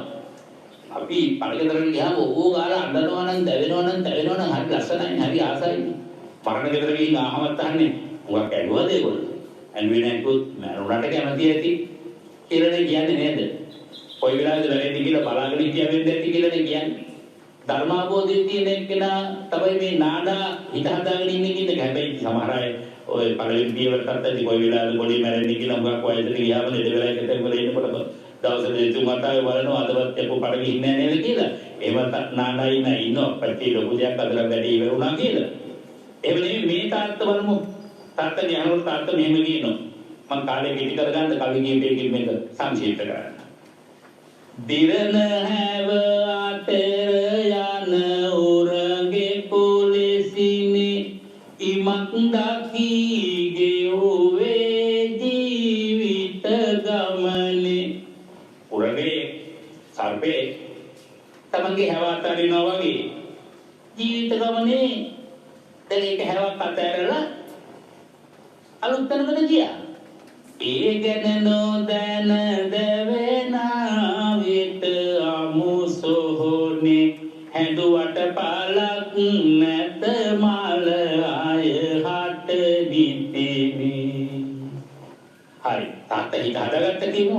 අම්මා ළඟට ගිහිල්ලා අහනවා බලන්න මුළු පවුලක්ම ධර්මයේ තුල ජීවත් වෙනකොට ඒත් විදිහට වෙනස අහනවා ඈ අම්මේ. දැන් තාත්තට පුතා මැරිලා පිරිමිකම නිසා අඬන්න නැතුව ඉන්නවා. ඔයා කොහොමද අඬන්නේ නැතුව ඉන්නේ? ඔයාගේ පුතා අසල් ප්‍රකාශයක් කරනවා. ඇරයුම් නොකර එන අය ගැන මේ ලොවට ඇරයුම් නොකර යන අය ගැන පරලොවට හඬා දොඩා අපි දුක් ගන්නේ කුමට පරලොව සුවය හිමිවනු ඇත මගේ පොතට. අනුබලයි අනවහතෝ හිතෝවාද අනුඤ්ඤාතෝ හිතෝගතෝ ආවෙත් ආරාධනාවක් ඒතෝ නෙමෙයි යන්නේ ආරාධනාවක් ඒතෝ නෙමෙයි. ඒ නිසා මොකටද දුක් ගන්නෙ? හොඳයි සෝදිරකට ගිහිල්ලානවා සහෝදර බැම්මක් ලොකු බැම්මක්. ඇයි ඔබ සහෝදරයාගේ මරණය වෙනින් අඬන්නේ නැත්තේ? හැඬුමින් දුබල බව සිදු වෙයි මේ ගතට. අනේ යා කල්පනා කරනවා එයා කියන මං ඇඬුවම මගේ ඇඳ දිරලා යනවා. මං කෙට්ටු වෙනවා විරූපී වෙනවා. ප්‍රතිපලයක් වේද මගේ හැඬුමින් නොට. ඒක තමයි ගත දුබල උන ප්‍රතිපලයක් ලැබෙනවා නම් මොකද්ද ලැබෙන ප්‍රතිපලය? කිසිවෙක් පිළිපදව ඇල්මක් නැති නොකට හිත හැදුවොතින් සැනසුමලං වෙයි අපිට. පිළිවෙලකට ගිහින් ඔබට කරදර දුන්න ස්වාමියා වෙන්නේ මලේ නේද? අනේ නෑ මට පණටත් වඩා ආදරේ ස්වාමියා මලා. ඒකට මට දුකක් නෑ. බැස යන සඳ ලබා දෙන ලෙස හඬමින්නේ දුක්ගෙන හඬන පිළිඳේ කොලෙස නොතැවෙන්නේ. සෝලි දැවෙන අය හට දුක් නැසෙන්නේ මොකටද ඉතින් හඬමින් අපලත වෙන්නේ. සෝහන දැවෙන කිලිගෙනකොට කිසි දෙයක් ඇහෙන්නේ නැහැ විතරක් නෙමෙයි බැස යන හඳ ඉල්ලනට දරුවෙක් වගේ වෙන්නේ ඇයි මම ඊළඟට කල යුත්තේ මොකක්ද කියලා දන්නවා. ඊළඟට දාසියලකට ගිහිල්ලා යනවා මේ ඔබේ ස්වාමියා නේද? ඔබත් අන්නන්න තියෙන ඔබට හරියට පාඩ දීලා දඬුවම් කරපු මහා සැර ස්වාමියෙක් නේද? ඒක නෑ එහෙම නෑ. ඕම ගුණවන්තයි. මගේ ස්වාමියා බොහොම ගුණවන්ත කෙනෙක්. සක්කඩකට විදුණු කලයක් ලෙසිනි කය බලන්න දාසකම් කරපේ කියලා කායानुපස්සනාව පිළිබඳ දී එහෙමි නැවත විදුණු විට සවිකල නොහැකය. මෙටි බඳුලා කට්කඩකට කුඩු උනාට පස්සේ ආපහු සවි කරන්න බැරුවා වගේ. අපදත යුතුය මෙලෙසින් මේ සසර බය මම සිහි කරමි තිලකොණු තුල දහමේ ණය. මම ධර්ම න්‍යාය මෙහි කරන ත්‍රිලක්ෂණ තුලේ සමර දුකක් නෑ. ඉතින් පින්නත් ඔබට කෙනෙකුගේ වර්ණය අභියස වේවා ඔබ යම් දවසක ඒකාන්තයෙන් මරණයට මුහුණ දෙනවා. ඒ මරණය අභීත වේවා නොදැවෙන සිතක් ගොඩනගා ගැනීම සඳහා වැඩි යුතු එකම වූද ප්‍රධාන වූද අනිවාර්ය වූද භාවනාව වශයෙන් අපිට සලකන්න පුළුවන්කම තියෙන මරණානුස්සති භාවනාවයි. ඒ මරණානුස්සති භාවනාව වෙනුවෙන් අපට කරුණු විග්‍රහ කරන්න ලැබෙන කාලය මේ සමාප්ත වෙනවා. අපි පුණ්‍යානුමෝදනා කරමු. මා ධර්මදේශනා සමාරම්භයේ සිහිපත් කළ ආකාරයෙන් ගම්පහාන්සිරිල් පාරේ අංක 49 11 දරන ලිපිණී විසු මේ මාසයේ 30 වෙනි දින අභාවයට පත්වනු සෝමා ජයන්ති කරුණාරත්නාදරණීය මෑණියන් මනසේ නුවණින් යුක්තව ජීවිතය ගත කළා. ශාසනානුලෝමිකව අනන්තවත් පිළිවෙත් සම්පූර්ණ කරගත්ත කටින මහා පින්කම් ආදී මහා පින්කම් සිද්ධ කර දෙන්නට ආදරණීය දියණිය ජීවිත කාල සීමාව තුළ මව්පියන් සනහනට සියලු කටයුතු සම්පූර්ණ කළා. අද ඒ උතුම් මාතාවට පුණ්‍යානුමෝදනාක් සිද්ධ වූ මේ ධර්ම දේශනාවේ අනන්ත කුසල සම්පත්තියේ බලයෙන් පින්නතිය ඔබ හැමදෙනාම මේ මොහොතේ යම් කිසි ධමයකට හිත යොමු කළා නම් ඒ මරණානුස්සතිය ඔස්සේ ඇතිවෙච්ච හතර ජවන් සිත්තල අසීමිත බලානුභාවයෙන් අපේ පින්වත් මාතාව සෝපත් භාවයේ සැරසීම ප්‍රාර්ථනා කරන අතර මාද පැවිදි වශයෙන් ඇගෙන් සිව්පසු පස්ථාන ලබාගත් භික්ෂුවක වශයෙන් මාරස් කරගත් සියලු කුසල සම්පත්තිගේ බලය ආදරණීය මෞතුමියනි ඔබතුමීගේ හද පුරා සුජීවත්ව වාසය කළ කාලයේ සේවක්පත් වේවා සිල්පත් වේවා සෝපත් වේවා බුදු පුතාද ඔබේ ආදරණීය දනු සරණතුංග දියණියද ආදරණීය ස්වාමිතුලන් වාරි කරුණාරත්න රණතුංග මහත්මයා තුරුබේ පොළවන්සානපත ඥාතීන් සිද්ධ කරගත් සියලු පුණ්‍ය ශක්තිය අනුභවයෙන් පරම ශාන්ත ලෝතුරු නිවනින් සැනසෙන ගමනට පාරමිතාව පිරිත්වා යදිෂ්ඨාන කරනවා. සදහම් සවනට ඒක රාශී වුණු සම්මාදිට්ඨික දේවතාවුන් වහන්සේ ඔබ වහන්සේලාට එදා උරග ජාතකයේදී ධර්ම දේශනාවේ සූ ශක්ති විතුන්සේ අද ධර්ම දේශනාව සවන් දෙන බැට කියා කල්පනා කරන ඔබ වහන්සේලාගේ දීපි ශක්තිය දියුණු වේවා ධර්මාවබෝධය වැඩේවා නිවනින් නිවෙන්න මේ පින්කම් පාරමිතා වේවා. ආකාශත්තාච බුම්මත්තා දේවානාගා මහිද්దికා පුඤ්ඤන්තං අනුමෝදිත්වා චිරං රක්ඛන්තු සම්මා සම්බුද්ධ ශාසනං චිරං රක්ඛන්තු සම්මා සද්ධම්ම දේශනං චිරං රක්ඛන්තු සම්මා සම්බුද්ධ ශාවකන්ති. මෙත්න පාමුල ධර්මානුශාසනාව නිමාවට පත්වුණේ මරණය පිළිබඳව මරණ සතිය පිළිබඳව මරණයේදී අපි හැසිරෙන ආකාරය පිළිබඳව මරණයත් සමග සිදුවන විපර්යාසයන් පිළිබඳව කරන විග්‍රහයක් ලෙස මේ උතුම් වූ ධර්මානුශාසනාව අපි ශ්‍රවණය කළේ. අපි විරාමයක් ලබා ධර්ම සාකච්ඡාව සමග නැවත සම්බන්ධ වෙමු. පූජනීය වන්දනීය කැටවල හේමාලෝක අපේ නායක හඳුනන වහන්සේට නිදුක් නිරෝගී දීර්ඝායුෂ උතුම් වූ ධර්ම අවබෝධය ප්‍රාර්ථනා කරමින් අපි අර්ථිත විරාමයක් ලබා ධර්ම සාකච්ඡාව සමගින් නැවත සම්බන්ධ වෙනවා. සම්බන්ධ වූ දේශනාවක් ලෙසයි මේ පොසොන් පෝය ගෙවෙන මොහොතේ ඊට දින දෙකකට පසු එළඹෙන මේ පාමුල තුල අද දේශනා කරන්නට යෙදුණි. ඉතින් මම හිතන්නේ මරණය කියන්නේ අපි හැමදෙනාටම උරුම වන දෙයක්. හැබැයි අපි අඩුවෙන්ම සූදානම් වන දේත් මරණය. ඒ නිසා මරණය පිළිබඳව අපිට සාකච්ඡා කරන්නට බොහෝ දේවල් තියෙනවා. ධර්ම සාකච්ඡාව තුළ අපි ඒ සඳහා ඉඩ අවකාශය සලසා ගනිමු.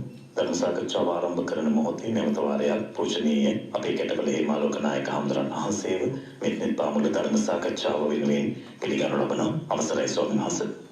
ස්වාමීන් වහන්සේ ධර්ම සාකච්ඡාව ආරම්භයේට මම ඔබ වහන්සේට බොහොම ගෞරවයෙන් ආරාධනා කරන්න ප්‍රවේශය ගන්නට.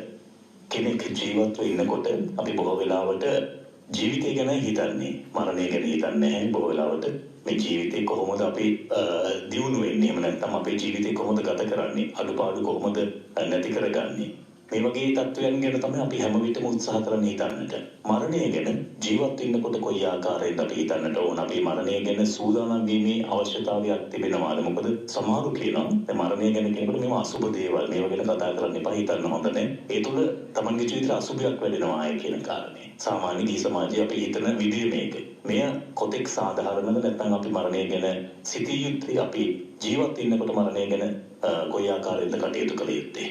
වාසනාවන්ත පින්වත් ඔබ හැම දෙනාටම ජීවිතය පිළිබඳව යථාර්ථය දකින්නට අවශ්‍ය ඥාන දර්ශනය මෙවැනි ධර්ම දේශනා ධර්ම සාකච්ඡා හරහා ඉස්මතුව ස්ථාවරව ඒ තුළ ඔබ ඒක ක්‍රියාත්මක වේවා කියන ප්‍රාර්ථනාවෙන් ධර්ම සාකච්ඡාව ආරම්භ කරනවා. ජීවත් වීම යනෝ හැම මොහොතකම මරණයට ආසන්න වීමක් කියන බව අපි හිතුවත් නොහිතුවත් භාග්‍යතුන් වහන්සේ අනුශාසනා කොට වදාළ දහම් පද තුලින් පැහැදිලි. උප්පත්තිය සහේ වේදං මරණං ආගතං සදා මරණත්තාය ඕකාසං වදකෝ විහෙස්සතිටි. මහණෙනි වදකේ තමා පසුපස එන්න ඇස්සේ නිරන්තරයෙන්ම මරණය තමා පසුපස එන බව දැනගෙන ජීවත් වන්න. ජීවිතේ පවත්වාගෙන යද්දී සංස්කෘත පඬිවරු ඉදිරිපත් කරන ලස්සන වාක්‍යයක් අජරා මරවත් ප්‍රඥා විද්‍යා මර්තන්ත චින්තයේ රෝහිති ඉවක්ෂේසු මුර්තුනා ධර්මමාචරේ. මිනිසුනේ නිරන්තරයෙන් නොමැරෙන්න උන්සේ හිතාගෙන ඉගෙන ගන්න කාලේ ඉගෙන ගන්න ඕනේ. මොකද ධර්මයේ බොහෝසේ වරද්දාගත්ත සමහර කෙනෙක් මැරෙනවා නම් සියල්ල අනිත්‍ය නම් ඉගෙන ගන්න මොකටද? එහෙම හිතන මිනිස්සු සමාජයේ වර තරම් ඉන්නවනේ. ඊළඟට අනිත් පැත්තෙන් බැලුවම මොකටද ඉතින් තණ්හාවෙන් දේපල හරි හම්බ කරලා ගෙවල් දොරවල් හදලා ඔක්කොම දේවල් අනිත්‍යයිනේ මරණයෙන් අහිමි වෙනවා නම් මොකටද ඔය කරන්නේ කියලා එතරම් වැරදි කරන්න හිතනවා. මේ පඬිවරුන්ගේ වාක්‍ය හරි වටිනවා මේ ජීවිතවලට. නොමරන්න උන්සේ සිතාගෙන ධනෙ හම්බ කරන්න, නොමරන්න උන්සේ සිතාගෙන ඉගෙන ගන්න. ඒ වගේම හැබැයි මරුවා කෙස්වලින් අල්ලාගෙන සිටින්නේ යයි දැනගෙන සුචරිත ධර්ම හැසිරෙන්න. ඒ තමයි ජීවත් වන අතරදී අපි ජීවිතේ පවත්වන්න යන්න ඕන කරන හැටි. ජීවිතේ වනාහි රැස්කිරීමද හිස්කිරීමද කියන මේ දෙකටම සමාන්තරව මනස යොදවගෙන ඉන්න ඕන කරන එකක්. රැස්සෙන හැම දෙයකටම හිත ඇතුලේ ලොකු උපාදානයක් නැතුව හිස් කරන්න පුළුවන් නම් අපට අන්නේ ජීවිතය හරිම සරලයි, හරිම නිදහස් ජීවිතයක්. ඒකට තමයි වාග්යතුන්ගේ අල්පේච්ඡ ජීවිතය කියන්නේ. ඊළඟට අපට ජීවිතේ පවත්වගෙන යන්න දේවල් අවශ්‍යයි. නමුත් අපිට අනිත්‍යයට වඩා අනිත්‍ය අභිභවයි ජීවත් වෙන්න අපිට බොහෝ දේවල් අවශ්‍ය වෙන්නේ නැහැ. සන්තුෂ්ඨිතා මම ලදදී මා සතුටු වෙනවා නම් මට උරුම වෙච්ච ජීවිතය තුළ මගේ ජීවිතේ පවත්වගෙන යන්න මම ධර්මයේ පාවිච්චි කරනවා නම් අන්න ඊළඟට තමන් යමක් රැස් කරද්දී ඒ රැස් කරනකොට මරණය හා මරණේ එහා ජීවිතයට පාඩුවක් නොවන ආකාරයට යමක් හම්බ කරනවා නම් කොහොමද භාග්‍යතුන් වහන්සේ වදාළේ උත්තේහි බාහා බල පරිතිතේ සේදාවක් කිතේ ධම්මිතේ ධම්මලද්දේ නෝකේ දාදී මුගුරු වගුරු හම්බ කරන්නේ අනුන්ගෙන් හොරමරකම් කරලා අනුන්ට කාඩර පීඩ දීලා අනුන්ට දුක් ගින්දර දීලා කවදාවත් යමක් හරි හම්බ කරගන්න එපා. ඒක yaadෙන්නේ නැහැ. yaadෙන වගේ පේනවා කෙටි කලකට. නමුත් ඒක සංසාරික ජීවිතේට පව බලපානවා. ඒ නිසා තමන් ජීවත් වෙනකොට ජීවත් වෙන්න ඕන කරන්නේ හැම මොහොතකම අත්අධිපතේ. තමන්ට තමන්ගේ ජීවිතේ යහපත් වෙන ආකාරයට ජීවිතේ පවත්වන්න ඕනේ කාර්ය. එහෙමයි. ලෝකාධිපතේ. ලෝකයට ගැලපෙන්න අපි ජීවත් වෙන්න ඕන. මේක. පිටරට යනකොට එතෙන්ට ගැලපෙන්න අපට අදුත්තංගම් කියන්න ඕන. මගුල් ගෙදරකට යනකොට මල ගෙදර ඇදගෙන හිටපු සුබඳගෙන යන්න බෑ. එතෙන් යනකොට එතෙන්ට ගැලපෙන ආකාරයට ජීවත් වෙන්න ඕන. ඒක බුදුහාමුදුරුවෝ මේ සන්තුෂ්ඨිතාව හෝ අල්පේච්ඡතාවය මේ බොහොම මේ සරල ජීවිතේ නොගැලපෙන ආකාරයෙන් කොතරම්වත් දේශනා කළේ නැහැ. එහෙනම් ජීවිතේ ජීවත් කරවාගෙන යද්දී අපි ඒ දඩේ ගැලපෙන්න ජීවත් වෙනවා. මිසක් අපි අනුන්ට පේන්න, අනුන් අභිභවයන්ට ජීවත් වෙනවා කියන කාරණාවෙන් තොරව අපි යමක් හරි හම්බ කරනකොට පවා ධර්මයේ එකගව ජීවත් වෙනවා නම් ධර්මයේ එකගව යමක් හම්බ කරගන්නවා නම් ඒක තමයි භාග්‍යතුන් වහන්සේ වදාළ වටිනාම ජීවිතේ. මරණය ඉලක්ක කරගෙන හැම මොහොතකම ජීවත් වෙන්නේ. ඊළඟට රැස් වෙන හැම දෙයක්ම යා නිරන්තරයෙන්ම ඕන වෙලාවක අත්හැරලා යන්න පුළුවන් තත්ත්වයේ මානසිකත්වයක් හදාගෙන තමයි ජීවත් වෙන්න ඕන කරන්නේ. දැන් අර උරග ජාතකයේදී කිව්වාගේ බලන්න තමන්ගේ දරුවා තමව අත්හැරලා ගිය වෙලාවේ කොහොමද හිත හදාගත්තේ? ඊළඟට එකනේ දෙන්නේ තුන්දෙනෙක් නෙමෙයි. ගෙදර 16 පවා හිත හදාගන්න පුළුවන් තැනට මරණානුස්සතිය වඩලා තිබුණා. එතකොට සමහර මරණය ගැන සැලකුවත් කමක් නැහැ. ජීවිතය නිතයි මරණය නිතයි කියලා මෙනෙහි නොකරට කාර්යයක් නැහැ. ජීවත් වෙන ජීවිතය මරණයට දුගතියකට යා නොදී සුගතියකට ගමන් කිරීමට ප්‍රත්‍ය වන ආකාරයේ ජීවිතේ යාපනය කරනවා නම් මෙහෙවනවා නම් ඒක තමයි භාග්‍යතුන් වහන්සේ බලාපොරොත්තු වෙන ජීවිතය.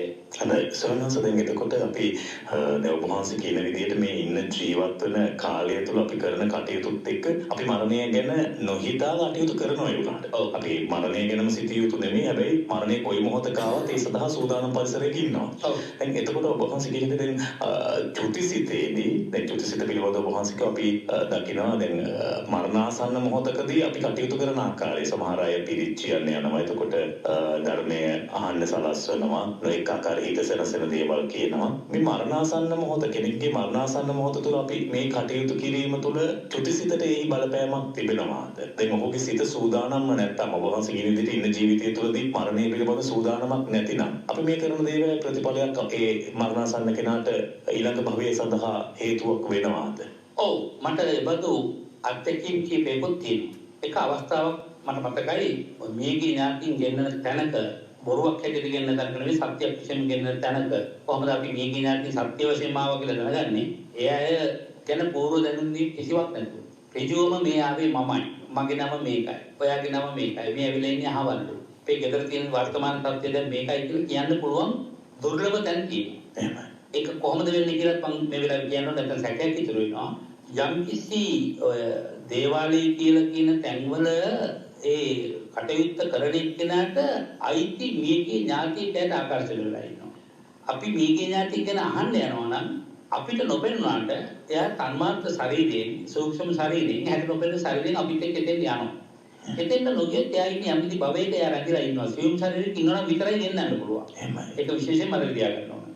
එක්ක දේවාත්මයක එක්ක දුගතියාත්මයක භෞතික නොවන ඕපවාදීව හටගත් ශරීරයක ඉන්න ඥාතියෙක් විතරයි ගෙන්නන්න පුළුවන්. ඒක හොඳට විශේෂයෙන් අවධානය කරගන්න ඕනේ. අර මේකිය ඥාතියෙක් ආකර්ෂණය කරගෙන ඉන්න දේවාලයේ ඒ කටයුත්ත කරන ප්‍රධානියාගේ ඥාතියයි මේ යන්නේකනා එක්ක සම්බන්ධ ඥාතියයි දෙන්න බොහොම අසුරසනග්‍රහණ කාලයකදී අධ්‍යාත්මික සම්බන්ධ වෙන්න පුළුවන්. ඒක අපට තේරුම් කරලා දෙන්න පුළුවන් ක්‍රමයක් නෙමෙයි. නමුත් ඒක එහෙම සිද්ධ වෙන දෙයක්. එතකොට ඒ මේකිය ඥාතිය ආකර්ෂණය කරන මේකිය ඥාතිය අයින් වෙලා මෙයා එයාට ආකර්ෂණය වෙනවා. ඊට පස්සේ ඒ අපේ ඥාතියා තමන්ගේ නංගන් කියලා එයාගේ පූර්ව භව මතකයෙන් සම්පූර්ණින් පෞරුලේ විස්තර එයා දැන් ඉන්න තැන අනාගතේ මොකද වෙන්නේ ඒ වගේ දේවල් කියන්නට පුළුවන් දුර්ලභ තැන් තියෙනවා. ඉතින් ඒ වගේ තැනක එක අම්මා කෙනෙක් ගෙන්නුවාම ඒ අම්මා අහනවා කවුද මට අර පණ යන වෙලාවේ පිළිත් දැම්මේ? කන උඩ රේඩියෝ එක ලං කරේ කවුද? මට පණ හද ගන්න බැරුව දඟලන වෙලාවේ ඒ වෙලාව පිළිත් අහන වෙලාව නෙමෙයි. මට හොඳටම පිළිත් මතක තියෙනවා. නමුත් මරණාසන්න වෙලාවේදී මට නැවත අතිරේක දෙයක් මෙනෙහි කරගෙන ඉන්න දෙයට වඩා අතිරේක දෙයක් මෙනෙහි කරපන් කියලා බලන් කරනකොට මට කේන්ති ගියා. ඒ කියන්නේ අපි බලපෑමක් කරන්නේ. බලපෑමක් කරන්නේ. මට කේන්ති ගියා. ඒ නිසා මම මේ දැන් ඉන්නේ දුගතියේ. මම මෙතන පින්දහම් කළා. උඹලා තමයි මට වැඩ කරන්නේ. ඒ අන්තිම වෙලාවේ මිනිස්සු මරණාසන්න වෙලාවේදී අනේ අපේ අම්මා මාව දාලා යන්න හදන්නේ මාත්‍යත් එක්ක එනවා ඔය වලට පනිනවා කියලා. අයි නොයි જાති කියලා බහඬනවනේ. මේ පණ යන වෙලාවේ බැරි වෙලා හරි ඒ බඳු දෙයක් ආරම්භණයට ආවොත් එයාට නිදහසේ කොයි ආකාරයෙන් හරි එයාගේ ප්‍රාණය විරුද්ධ වෙන්න දෙනවා නම් එයා හුරු පුහුණු කරගත්ත දෙයනවා හොඳයි. හැබැයි කලාතුරකින් අවස්ථා අර ධම්මික උපාසකවරයා වගේ ප්‍රශ්න අහනවා දැන් හිතාගෙන ඉන්නවා. ධම්මික උපාසකවරයාට එතකොට අන්තිම වෙලාවේ ආමුරු පිළිත් කියන්නේ. එතකොට මේ පිළිත් කියන්නේ යනකොට අති සංඥා කළා. එතකොට දෙවියන් එක දෙවියෝ රට යනවල රංගවිලා කතා කරන අවස්ථාවක වහම් ස්වාමීන් වහන්සේට දකින්න බැරි වුණා. එතන උන්වහන්සේ පිටත් වෙලා ගියා. ඉතින් අන්තිමට අහනවානේ ඇයි උන්වහන්සේ වැඩි කියලා. ඇයි තාත්තා එපා කිව්වනේ අතවරන. අනේ මං ස්වාමීන් වහන්සේට කිව්වා නෙවෙයි. ඒ වගේ සමහර අවස්ථාවල් තියෙනවා. මේක නිශ්චිත හැඟීමක් දෙන්න බෑ. මේක මෙහෙමයි වෙන්න ඕන කියලා දෙන්න බෑ. නමුත් අපි හරි සිහි කල්පනා කරනවා. එයාට හොඳට කන ඇහෙනවාද? එයා වෙන මොනවද සමාධි සිතකද ඉන්නේ. එයා පණ ඇඳ ගන්න කරු දඟලට වෙලාවක්ද. එතකොට මෙයාට තවත් දෙයක් එකට එකතු කරන්න ගිහිල්ලා අත් එකතු කරන්න මේ ආම්දුරවි ජීවිතේට ආග්‍රහවල වේදනා පූජා කරපු නැති කාට අන්තිම මොහොතේ ගෙනියලා මෙන්න තාත්තේ ආම්දුර වැඩලා සාදු කියන්න නමස්කාරය කියන්නේ ඒක නමස්කාර දන්නේ නැහැ. අනික මේ වලන්න මේ පිළිකර පූජා කරන්න. ඉතින් ඒකටයි පණ තියෙන්නේ. ඒ අතටත් වද දීලා හිතේ කෝපය අවසන අන්තිම මොහොතේ. එනිසා ඒ වගේ අවස්ථාව මොකද්ද කියන එක බලලා ඒකට ස්ථානෝචිත ප්‍රඥාව පාවිච්චි කරලා තමයි අන්තිම මොහොතේදී කළ යුතු දෙයක් කරන්න ඕන. සමහර කෙනෙකුට පිනක් දහම සිහිපත් කරන එක ආසන්න බරණික කියන එක කොහොමද? හැබැයි හොඳ සිහියෙන් ඉන්න. හොඳ සිහියෙන් ඉන්න. පින දහම හොඳින් නැඹුරු. තාත්තේ අපි පණ ටිකක් ආමුද? තාත්තේ අපි පිළි ටිකක් ආමුද? ඒක කලබල කරන්නේ නැතුව කියන්න ඕන. ඔව් එතකොට එයා කිව්වොත් හොඳයි කියලා. අනේ කොච්චර එකක්ද කියලා කිව්වොත් ඕ යම් කිසි ඉංග්‍රීසියෙන් ගැන සතුට පළ කළොත් විතරයි ඒක කරන්න ඕනේ. බලහත්කාරකම් කරවන්න නරකයි. අවසන් දැන් එතකොට අපි දැන් මේ ගිහි සාමාන්‍ය ජීවිතය ගත කරනකොට අපි කරන පින්කම් එක්ක වහන්සේලා කියලා තියෙනවා පින් පොතක් පවත්වාගෙන යන්න, පින්කම් ලියන්න කියලා. ඒ වගේම සමහර වෙලාවට දැන් මේ මරණාසන්න මොහොතකදී මේ වගේ දේවල් තුළ වටිනාකම කොහොමද කියන කාරණා මට පහදලා දෙන්න. සහ දේශනාවලදීම වහන්සේලා පැහැදිලි කරලා තිබෙනවා ජීව මතක වස්ත්‍ර පූජාව කරන්න. ඒ වගේ දේවල් පිළිබඳව සඳහන් කරලා තිබෙනවා. ඒ තුල ඇති වැදගත්කමක් තියෙනවාද? එතකොට ඒ තුලින් මොකද්ද මරණයට මොන වගේ මේ විපාකයක්ද ඒ ඔස්සේ ලැබෙන්නේ? තමන්ගේ මරණය වෙනුවෙන් කරන මතක වස්ත්‍ර පූජාව ජීවදාන මතක වස්ත්‍ර පූජාවක් වශයෙන් අඳුන්වනවා. ඒකට සමහර පළාත්වල ගෝදානය කියලා කියනවා. එහෙමයි. ගෝකෙන් මම හිත ඉංග්‍රීසියෙන් යන්නේ ඉඳන් ජංගලයට කරතාලේ දෙනවා ඇති. කොහොමුණත් තමන්ගේ මරණය පිළිබඳව අවධාන කටයුතු සිදු වෙන ආකාරය මේ වගේ කියලා තමන්ට අත්දකලා තමන්ම තමන්ගේ මතක වස්තු පූජාවකින් ලබන ආනිසංසය තමන්ගේ හිතේ කවදා කරගත්තොත් භාග වේලාවට ආසන්න වෙලාවේදී ජීවත් වෙලා ඉන්න පොද කරන පාන්සු පොළ අවස්ථාවේදී මේ පින අනුමෝදන් වෙන්නට බැරි වෙන තැනක ඉන්නව වෙන්න බැරි නෑනේ. හැම වෙලාවෙම මතක වස්තු පූජාව අනුමෝදන් වෙනවා කියලා කියන්න බෑ. එතකොට එයා කලින් ලෑස්ති කරගෙන දෙනවා තමන්ගේ මතක වස්තු පූජාදී ඒවා.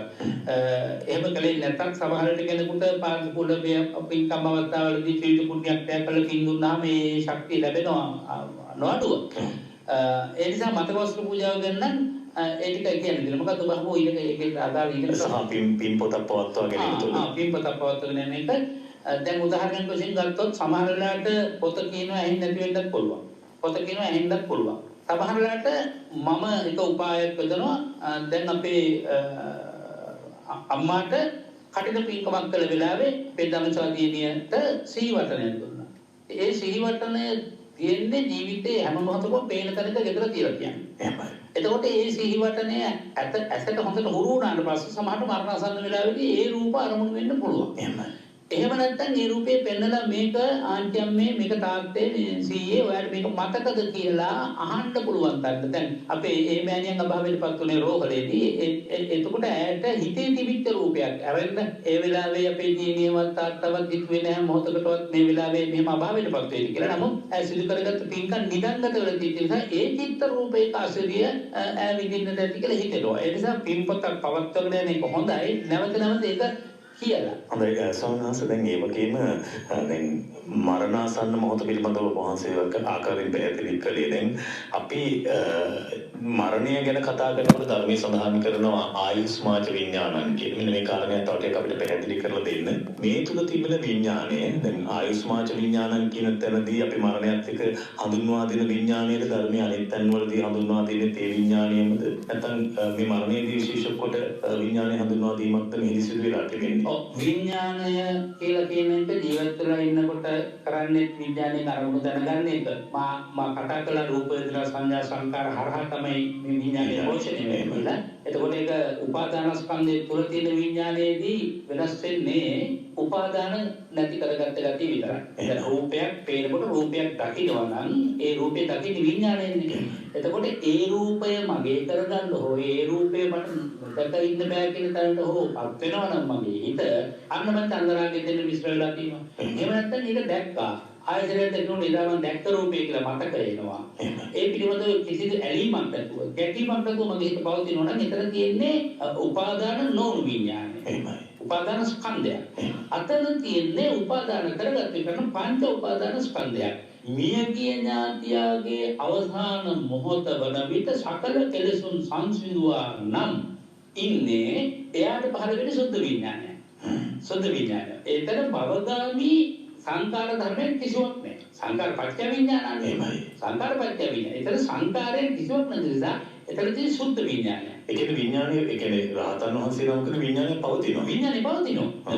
සියලුම රහත් වෙනවා කියන විඥානය නැති වෙන්නේ නැහැ. ඔලම කියන්නේ රහතන් වහන්සේගේ පරිණිරවාණයත් එක්ක විඥානය කොහොමද වෙන්නේ? විඥානය අරමුණු දැක ගැනීම දැන ගැනීම හඳුනා ගැනීම සහ අරමුණු වලට ප්‍රතිචාර දක්වීම දක්වා විඥානයේ ක්‍රියාත්මකය රහතන් වහන්සේගේ. ඒ තුළ භවගාමී චරණයකට අවශ්‍ය කරන මූලද්‍රව්‍ය නැති නිසා ඒ විඥානේ විසිරලා යනවා. එහෙමයි. විඥානේ විසිරනවා කියන්නේ ඊට මුලින් පංච උපාදානස්කන්ධ විසිරුවලා තියෙනවා. දැන් බුදුරජාණන් වහන්සේ සම්මා සම්බුදු පදයට පංච උපාදානස්කන්ධය තායිති විඥාන උපාදානස්කන්ධය දුරු කළා. අන්තිමට මහා පරිනිර්වාණය විඥානේ විසිරුවා. එහෙමයි. සෝනසලෙන් එතකොට දැන් මරණය සමග මේ මතක දේශන මතක ධර්ම දේශනාවක් විදිහට ධර්ම දේශනාව සිදු කළ නිසා සමහර අය කියනවා මතක ධර්ම දේශනාව සිදු කරන මොහොත තාම ওই විඥානේ පහව යන විඥානය තව උපතක් ලබා ගන්න නැහැ සැරිසරසර ඉන්නවා එහෙම අවකාශයේ තිබෙනවා මේ අන්තිමට අපි කරන මේ ධර්ම දේශනාවල පුණ්‍ය ශක්තියත් අරගෙන තමයි ඊළඟ භවයක් කරා යන්නේ කියලා මේ කතාවේ සත්‍යතාවයක් තියෙනවද ගන්න බවදියක් තියෙනවද කිසිම සත්‍යතාවයක් නැහැ මොකද ධර්මයේ තුල කතා කරන්නේ සුත්‍ති පටිසන්ධි දෙක දැන් අපි හරියට අපි හිතමු හුස්ම ගන්නවා හුස්ම හෙලනවා. හුස්ම අරගෙන ඉවර වෙච්ච ගමන්ම හුස්ම හෙලනවානේ. අන්තරයක් නැහැ නේද? එහෙමයි. එතකොට හුස්ම හෙලලා ඉවර වුණ ගමන්ම අන්තරයක් නැහැ අපි. ස්වභාවික විදිහට හුස්ම ඕනකමින් හිර කරගත්ත කරන්න දෙයක් නැහැ. එහෙම නැත්නම් ස්වභාවිකව හුස්ම හෙළුවද හෙලපු අවසාන තැන ක්ෂණයක්වත් අන්තරයක් නැතුව ආපහු ආශ්වාස කරනවා. ප්‍රාශ්වාස කරනවා. ඒ විදිහට යම් සිතුවිල්ලක් ඇති කරගත්තොත් ඒ සිතුවිල්ල උත්පාද වශයෙන්, තිති වශයෙන්, භංග වශයෙන් තියෙනකොටම භංගය ළඟම උත්පාදය අපසිදු වෙනවා. අන්තරයක් නැහැ. එහෙමනම් මරණයේදී එක්තරා චිත්ත වීති වලක භංගය සිද්ධ වෙනවා. ඒකට චුතිහිත කියනවා. ඒ භංගය ළඟම උප්පත්ති සිද්ධ වෙනවා. එහෙමයි. හරි? එතකොට ඒ කියන්නේ ආපහු භවයක ඒ අතරත තමයි නැහැ. අන්තරයක් නැහැ. එහෙමයි. ගන්ධබ්බෑනෝ ඔය අන්තරය ගැන කතා කරන අන්තරාභවය කියන එක නෙමෙයි බණපොත දුන්නන්නේ. ගන්ධම් විවතිති ගන්ධබ්බෝ. සෝදාග්‍රහණය කොට උපපති ශරීරයේ යම් ජීවි ජීවත් වෙනවාද? දෙවියෙක් වේවා, ප්‍රේතෙක් වේවා, යක්ෂයෙක් වේවා. එයාටයි ගන්ධබ්බය කියන්නේ. ඒක අලුත් උපතක්. එහෙමයි. දැන් උදාහරණයක් වශයෙන් ගත්තොත් දැන් කෙනෙක් ඒ විඥානේ තනිව සැරිසරන්නේ තනිව සැරිසරන්නේ. දැන් මේ භෞතික ශරීරය තුළ ජීවත් වෙන මේ විඥානය අප මිය යන විට අන්තිම තත්පරයේදී අලුත් භවයක් ඒකට සකස් වෙනවා. එහෙමයි. මනසේ තියෙන ධර්මතාවයට අනුව අලුත් භවයක් සකස් වෙන නිසා ඒකට කියනවා මනෝමය කය. මනසේ ධර්මතාවයට අනුව සකස් වෙච්ච නිසා ඒකට මනෝමය කය කියනවා. ඇතැම් වෙලාවට මේ මනෝමය කය අන්‍ය ස්වરૂපයක් නොදරන්න පුළුවන්. ජීවත් වෙලා ඉන්න පුද්ගලයාගේ ස්වરૂපේම ධර්මින් ජීවත් වෙලා ඉන්න අය ඉන්නවනේ. ඒ අයගේ හිත භවංගගත වෙනකොට ඒ භවංගගත හිතට අර සියුම් ශරීරය පේනවා. හැමෝටම සියුම් ශරීරය පේන්නේ නැහැ. දැන් රාජා දෙව්දුව බුදුහාමුදුරන්ට ඇවිල්ලා වඳිනවා. එතකොට එතන සාකච්ඡා කරලා හිටපුවා යනවා කවුද මොකක්ද ස්වාමීන් ආලෝකේ. ඒ හවල් දේවතාවිය. එහෙමද කියලා අහනවා. එතකොට දේවතා එළි මිනිස්සුන් හොඟදරුට පේන්නේ නැහැ. සමහර කෙනෙකුට දේවතා රූප පේනවා භාවනාවේදී. මේකේ අයගේ ස්වરૂප පේනවා හිත භවංගගත වෙන අවස්ථාවේදී. එහෙමයි. ස්වභාවික හැට අර බලන්න ආවල් දෙනින් කියලා කිව්වට පේන්නේ නැහැ. එහෙමයි. ඇත්තටම සමහර ඒවා සියුම් කැමරා කාර්යවල සටහන් වෙනවා. නමුත් ක්‍රියාව පේන්නේ. මට එක්තරා අත්දැකීමක් තියෙනවා. ඒක මේකේ ඥාතියෙකුගේ මේ බැල්මක් ඇදලා තියෙනවා කියලා කොහොම මමත් ඒ කාලේ ගියා. ඒ ගිය වෙලාවේ මේ ඒක ඇදලා මිනිස් වගා කරලා තියෙනවා. වගා කරන ගියා. එයාගේ ස්තෝපේ තියෙනවා මිනිස් වගා. මේ වනලා. විනි මිනිස්. එතකොට ඒ විනි මිනිස් මම හිතන්නේ රාත්‍රී 2 විතර ඇති එයා කියනවා මේ ගෙදර බුදුපහන දාන්නට දෙන්නේ නැහැ කියලා. අපි ඒ වෙලාවේ 3ක් විතර වගේ හිටියා. එයා අපි කෝ බුදුපහන දාන්නමු කියලා. ඉතින් බුදුපහන දැල්ලුවම මේ මිනිස් අහුරක් කොහොම අපි දැන් සාමාන්‍ය මිනිස් ටිකක් කොහොම අතරට ගත්තාම මේකේ එක පිළිවෙලක මිටක් වගේ හිටියේ නෑනේ මූල පැත්ත අග පැත්ත. විසිරිලා හිටින ඒ විසිරිච්ච මිනිස් තරල් සෑහෙන සමූහයක් මිටක් කෙනෙක් අල්ලගෙන ඉන්න නම් ඒ විදිහට මිට පේන්නේ නෑ. මිනිස් කරන් ටික ඇතුළට ගිහින් පහන උඩ හිටියේ. ඒ කියන්නේ පහනට අල්ලගෙන ඉන්නවා මිනිස් පිච්චෙන්. මිනිස් පිච්චෙනකොට කාටවත් ඉන්න බෑනේ. එයා ඒ ඉන්න ස්ථානේ නැති කරයි කියන හැඟීමෙන් තමයි ඒ පිනක් දහමක් කරගන්න දෙන්නේ. එහෙමයි. එයා ඉන්නේ දුගතිය ආත්මාවෙක. ඉතින් ඒ වගේ පෙනෙන්නේ නැහැ කියන එක හරි විශ්පේදක දෙයක්. ඇත්තටම අනිත් සමහර හිතවලු ධ්‍යානලාභීන්ට සමහර මේකේ නැති පේනවා. එහෙමයි. සමහර අයට පෙනෙන්නේ නැහැ. අපි හීන පේනවා කියලා කිව්වට ඇත්තටම සමහර කෙනෙකුට හීන වෙන්නත් පුළුවන්. බොහෝ විට හීන නොවෙන්නත් පුළුවන්. ඒ මේකේ ඥාතිය සැරිසරමින් ඉන්නවා. අදවසනේ ඕන තරම් කාලයක් ඉන්න පුළුවන්. දැන් බලන්න සමහර කෙනෙක් කියනවා මගේ කවුද බෙල්ල මිරිකනෝ කියනවා. ඇත්තට මෙයාගේ බෙල්ල මිරිකනවා යාට පේනවා. නමුත් බෙල්ල මිරිකුවාට අනිත් අය කියන කොහොමද බෙල්ල මිරිකන්නේ? කවුද බෙල්ල මිරිකන්නේ? කවුරුවත් නැහැ. බොරුනේ. බොරු නෙමෙයි මේ ඇත්තයි. එයාට ඒක සත්‍ය වශයෙන්ම පේනවා. එයාගේ හිතයි අර අමනුෂ්‍යගේ හිතයි සමාන්තර වෙලා තියෙන්නේ. තොරට වෙලා තියෙන්නේ. ඒ නිසා එයාට අර පේන්නේ. දැන් එතකොට දැන් අර ඔබ වහන්සේ කියපු තැන දැන් අපි හිතමු දැන් අපි අපේ මළගිය ඥාතියා වෙන්නේ දැන් අද වැඩසටහන අපි කතා කරමුකෝ. දැන් මේ මෞතුමිය වෙනුවෙන් මතක බණ කියලා පුණ්‍යානුමෝදනා කරනවා. එතකොට ඒ පුණ්‍යානුමෝදනාවෙන් තුල රැස් කරන කුසලය ඒ පින් අනුමෝදන් වෙන්න සුදුසු තැනක නැත්නම් මොකද්ද වෙන්නේ? එතකොට ඒ මියගිය ඥාතියාට ඒ වැඩක් නැති වෙනවා. වැඩක් නැති වෙනවා. ඒක උත්තරායට ප්‍රයෝජනයක් ලැබෙනවා. ඒ නිසා තමයි නිතර පින් කරන්නේ මේ ඥානය. අපි දන්නේ හත්වහක් ගත වෙන තැන වෙන විට පින් අනුමෝදන් වෙන්න පුළුවන් විදිහේ සියුම් ශරීරයක ඉන්නවාද? ඒ කියන්නේ පරදත්තූප ජීවි තත්වයක ඉන්නවාද? එහෙම නැත්නම් වෙන දැඩි අකුසල කර්ම විපාකයක් විඳින්න ඉන්නවාද? දැන් උදාහරණයක් ගත්තොත් ඔබ වහන්සේ කිව්ව විදිහට දැන් මල්ලිකා දේවියව ධර්මාශෝකාදී රාජ්‍යව ගැන කියනකොට දැන් කෙටි දින 7ක් වගේ කාලයකටනේ කෙටි උපතක් ලැබුවේ. ඔව්. දැන් එතකොට මේ පින ලබා ගන්න පුළුවන් තරම් නෙමෙයි ඉන්නේ. එතකොට ඔය 7 දවස් ඇතුළත පින ලබා ගන්න බෑ. එතකොට ඒ 7 දවසෙන් පසුව හොඳ උත්පත්තියකට ගියොත් ඔව් දැන් ඒකනේ බුදුහාමුදුරුවෝ එක්ක සාකච්ඡා කළේ ඒක සෝරාජුරු එක බුදුහාමුදුරුවෝ සාකච්ඡා කළේ. එතකොට ඒ වෙනකොට මල්ලිකාදී හොඳ තරකට ගිහින්. ඔව් එතකොට ඒ පොලිස් අපිට කියන්නේ එතකොට පින් අනුමෝදන් කළාම හරියි. ඒ කියන්නේ අපතේ යන්නේ පින අනුමෝදන් කරලා පින. නෑ දැන් අපි හිතමුකෝ 3 මාසයක් අවුරුද්දක් අවුරුදු ගාන සමහර ජාතීන් ඉන්නවනේ දුගතිවල. දැන් මේ බණ අහන මේ සාකච්ඡාව අහන රටේ ඉන්න රටවැසියන්ගේ 90%ක්ම අපිට කතා කරලා කියන්නේ අමනුෂ්‍ය දෝෂ තියෙනවා කියලා අපිට. ඉතින් ඒ විශේෂයෙන් මතක් කරගන්නවා මගේ නහනවා අමනුෂ්‍ය දෝෂ අයින් කරන්න බෝර්ඩ් දානවා කියලා. මම කිව්වා අමනුෂ්‍යෝ ඉන්නේ බව විතරයි මම දන්නේ. අමනුෂ්‍ය දෝෂේ ඉවත් කරන්නේව මට බෑ කියලා. මම දන්නේම නැහැ කියලා. දන්නේම නැහැ මම. ඒක මට අලි කරදරයක් මේක. මේ වගේ දේවල් කතා කරාම.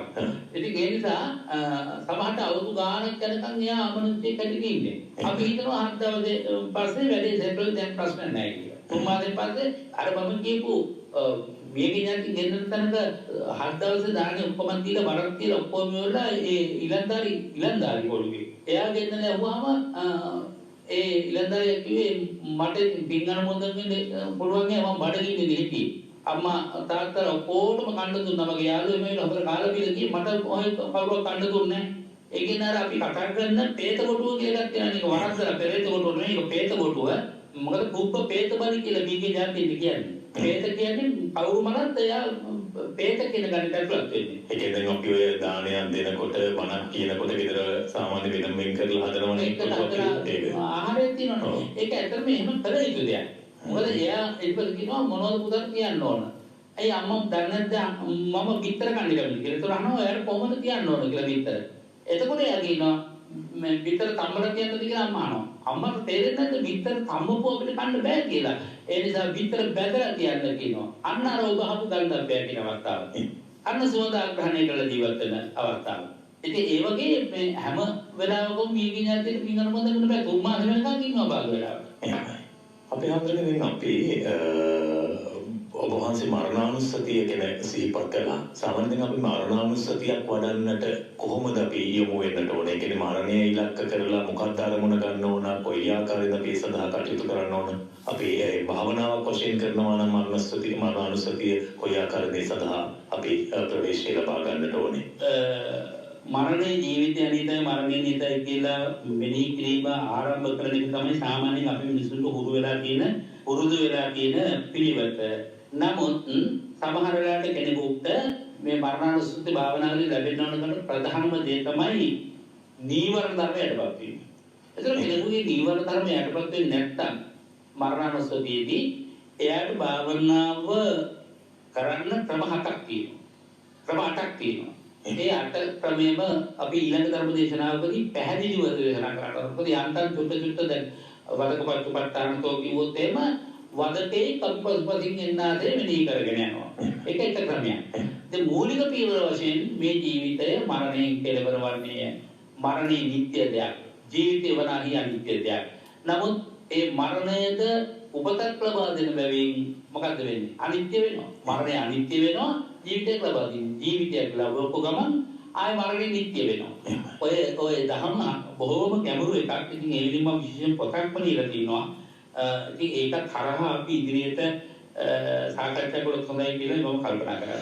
ඔබ වහන්සේ වත් පිළිවෙත් කියන මරණේවත් පිළිබඳව පොතක් ලියලා තියෙනවා. බොහෝ කවි එහෙම ලියලා තිබෙනවා. අපි දැකලා තිබෙනවා. විහාරස්ථානවලදී අපි යන තැන්වල මොහොතට ප්‍රදර්ශනය කරලා තිබෙනවා. ඒ වගේම අපි මේ අනුගමනය කරන ක්‍රමවේදය ගැන කතා කරනකොට අඟහරුවාදා වගේ දවස්වලට මරණය සිදු කරන්න හොඳ නැහැ. අවසන් කටයුතු සිදු කරන්න හොඳ නැහැ. මේ වගේ විවිධ මතිමතාන්තර අප තුල තිබෙනවා. ඒ වගේ මරණය රැය 12 මෙහා ගෙදරට ගියන්න හොඳ නැහැ සමහර දවස්වලට. ඒ වගේ යම් මතයන් අපේ සමාජගත වෙලා තිබෙනවා. මේවා විද්‍යාත්මක තත්ත්වයක් විද්‍යාත්මක පසුබිමක් තිබෙනවා. එහෙම නැත්නම් මේවා නිකන් හරසුන් ප්‍රකාශ පමණද? මරණයකදී මත පිළිවෙත පිළිබඳව කොයි ආකාරයෙන්ද අපි දැනුවත් විය යුතු ධර්මානුකූලව? ඔව් පිටපොතේ ඔබ කියෝ විදිහට මම ලියලා තියෙන එක පොතක මිත්‍යා මත අංක 1 මිත්‍යා මත අංක 2 කියලා මම ওই කරුණු ඒක රාශී කරලා තියෙනවා. ඒක එක කවියක් කිව්වොත් ඔබ අර ප්‍රශ්නෙට උත්තරයක් ඒ තුළ සැලසෙයි කියලා හිතනවා. සතියේ දිනක් නම් ඔය අඟහරුවාදා සතියේ දිනක් වේ නම් ඔය සිකුරාදා ඒ දින දෙකේ වැළලීමට ඇයි බාධා මරුවා එන දිනට නැත ඔය කිසි බාධා දැන් බමුණු මත අරගෙන තමයි අඟහරුවාදා සිකුරාදා මිනිමරන්න හොඳ නැහැ කියන මේ සංකල්පය ආවේ. ඇයි එහෙම ආවේ? ඉන්දියාවේ මිනි පුච්චන එකයි කරන්නේ. කොහෙද පුච්චන්නේ? ගංගාරංග ගලකට ගෙනියලා මිනි පුච්චලා බාගෙට පිටිච්ච මිනි ගඟට තල්ලු කරනවා. එතකොට බමුණෝ නානවනේ. දැන් කුලහිණයට කංගවරු දෙකුරක් නාන්න හොඳ නැහැ.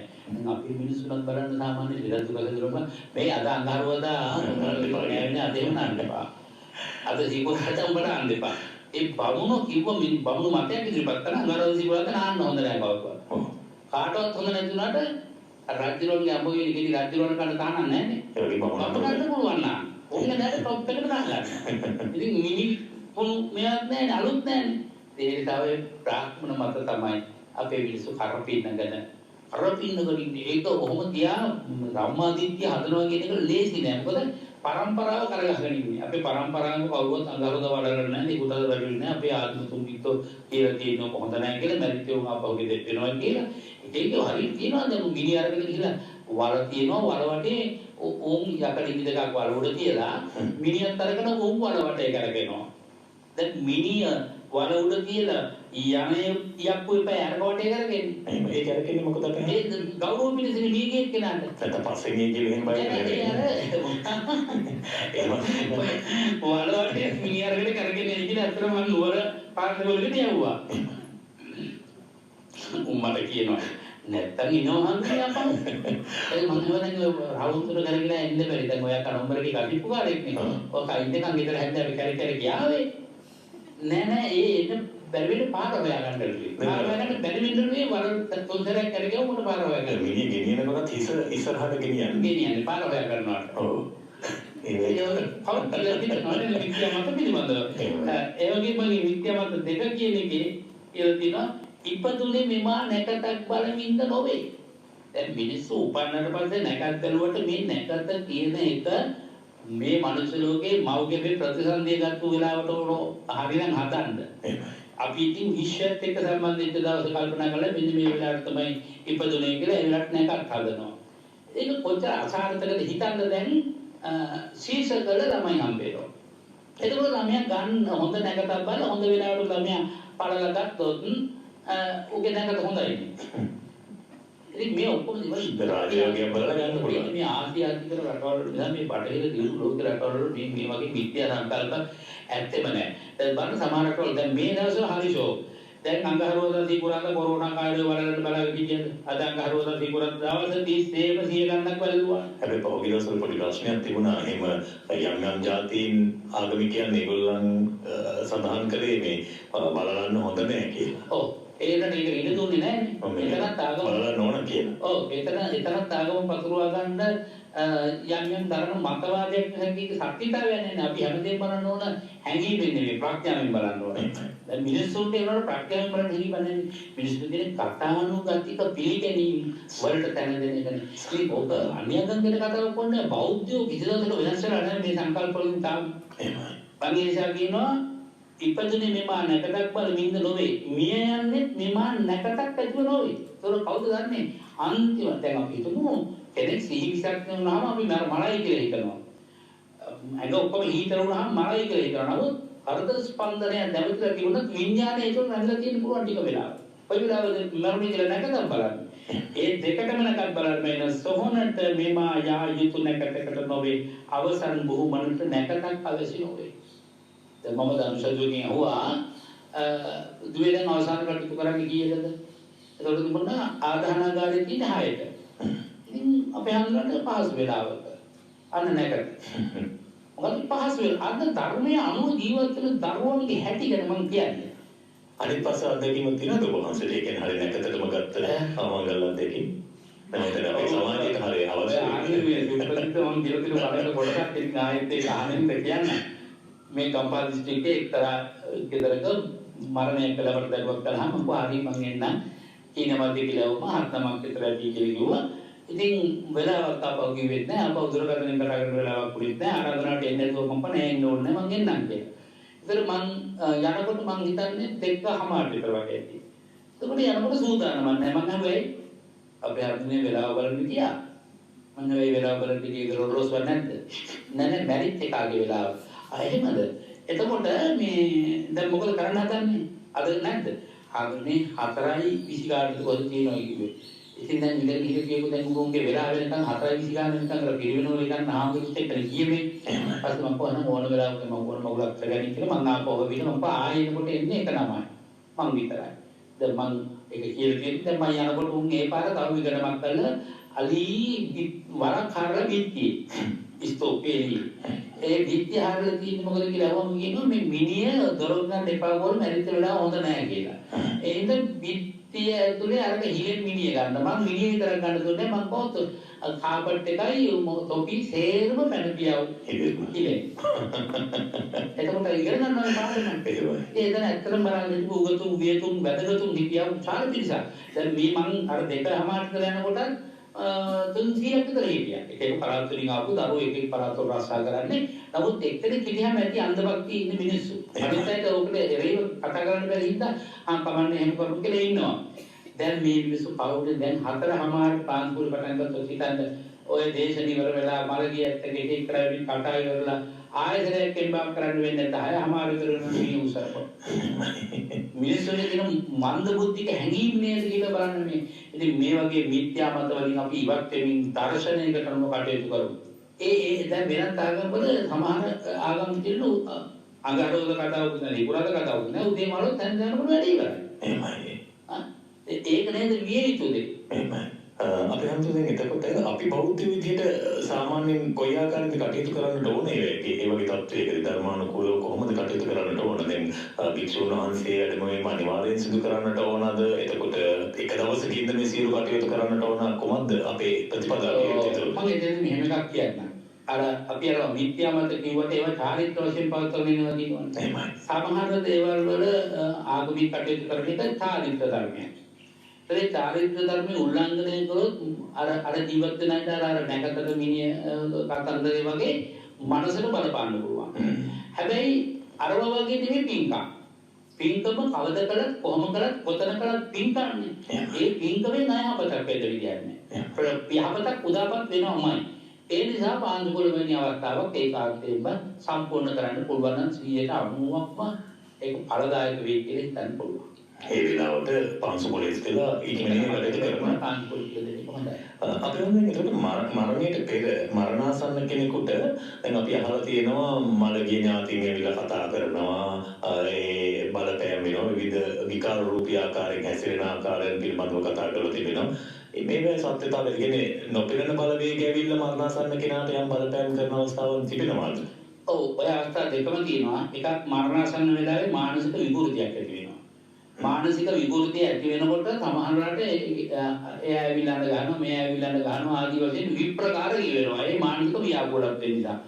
එතකොට අපිට තේරුම් ගන්න හරියට මම වගේ ඉස්සරහ වගේ සමහර කෙනෙක් සැබවින්ම මියගේ ඥාති දුක්ඛ ස්ථානවල ඉඳලා ඇවිල්ලා මෙයාව මරා ගන්න බලාපොරොත්තු ඇති කරගත්තා ඉන්නවා. සමහරට ඒ වගේ අවස්ථාවලුත් ඇවිල්ලා එයාට මේ විදිහට මට මිය ගියා වෙනවා මම මට අර ගන්නවා එහෙම කොහොමද අපි කරන්නේ මේ වගේ අවස්ථාවල? ඒ වගේ අවස්ථාවකදී පුළුවන් තරම් තෙරුවන් මුල සීපත් කරවීම තමයි කරන්න ඕන. නමුත් ඒක සමහරට එහෙම පරදායක නොවෙන්නත් ඉඩ තියෙනවා. හොඳයි. අපිට සමුගන්නත් ක්‍රමයෙන් කාලය ලඟ වෙලා තිබෙන තව එක් කාරණාවක් වහන්සේ ධර්මයේ සමුදමරණය කළ පහදා තුන් තැනදී වහන්සේ සිහිපත් කළා. දැන් අපි උපාදානස්කන්ධය පිළිබඳව විවිධාකාරයෙන් එය බලපාන ආකාරය පිළිබඳ දැන් පංච උපාදානස්කන්ධයේ සසරේ යනකොට ස්වාමීන් වහන්සේ දැන් අපි මේ භවයෙන් ඊළඟ භවයට යන ඊළඟ භවයෙන් තව භවයකට යන මේ භවගාමී කෙනෙකුගේ භවය කොතෙක්ද කියලා අපිට හඳුනා ගන්න බැහැ. තරමන තියෙනවා නිවන් දකින තුරු. එතකොට ඒ පංච උපාදානස්කන්ධය තුල නැත්නම් අපි උපාදාන කරගත්ත දේ හැම භවයකටම දැන් මේ භවයේ මම කරන යම් කටයුත්තක ඒ අපේ උපාදාන කරගත්ත දේවල් තව භව 5-6කට දිහා පැත්තට හිතමුකෝ උදාහරණයක් වශයෙන් එහෙම යන්න පුළුවන්කමක් තිබෙනවාද නැත්නම් ඊළඟ භවයෙන් ඒ සම්පූර්ණයෙන් කෙලවර වෙනවාද පින ඒ කියන්නේ පින පවත් ඒ දිගටම අපේ ජීවිතය තුළ සසර ගමනේ ගමන් කරනවාද ඒ එක්තරා භවයක කරපු පිනපව කියන එක ගත්තොත් ඒක මෙන්න මේ විදිහයි. අපි යම් තැනක ඉඳලා යම් කිසි රබර් බෝලයක් අරගෙන යම් කිසි ජලයකින් කරකවනවා. කරකවල අපි තැනතරා පොළොවක ඉදිරියට විසිකලොත් අපි දුන්න ප්‍රවේගයට අදාළව තමයි මේ බෝලේ ගමන් කරන්නේ. සමහරවිට පිටියේ කෙළවරට යන්න පුළුවන්, සමහරවිට මැද ප්‍රවේගය අඩුවම බැඳලාව තියෙන්න පුළුවන්. ඒ වගේ පින හෝ පව තුල ඇති ශක්තිය විවිධයි.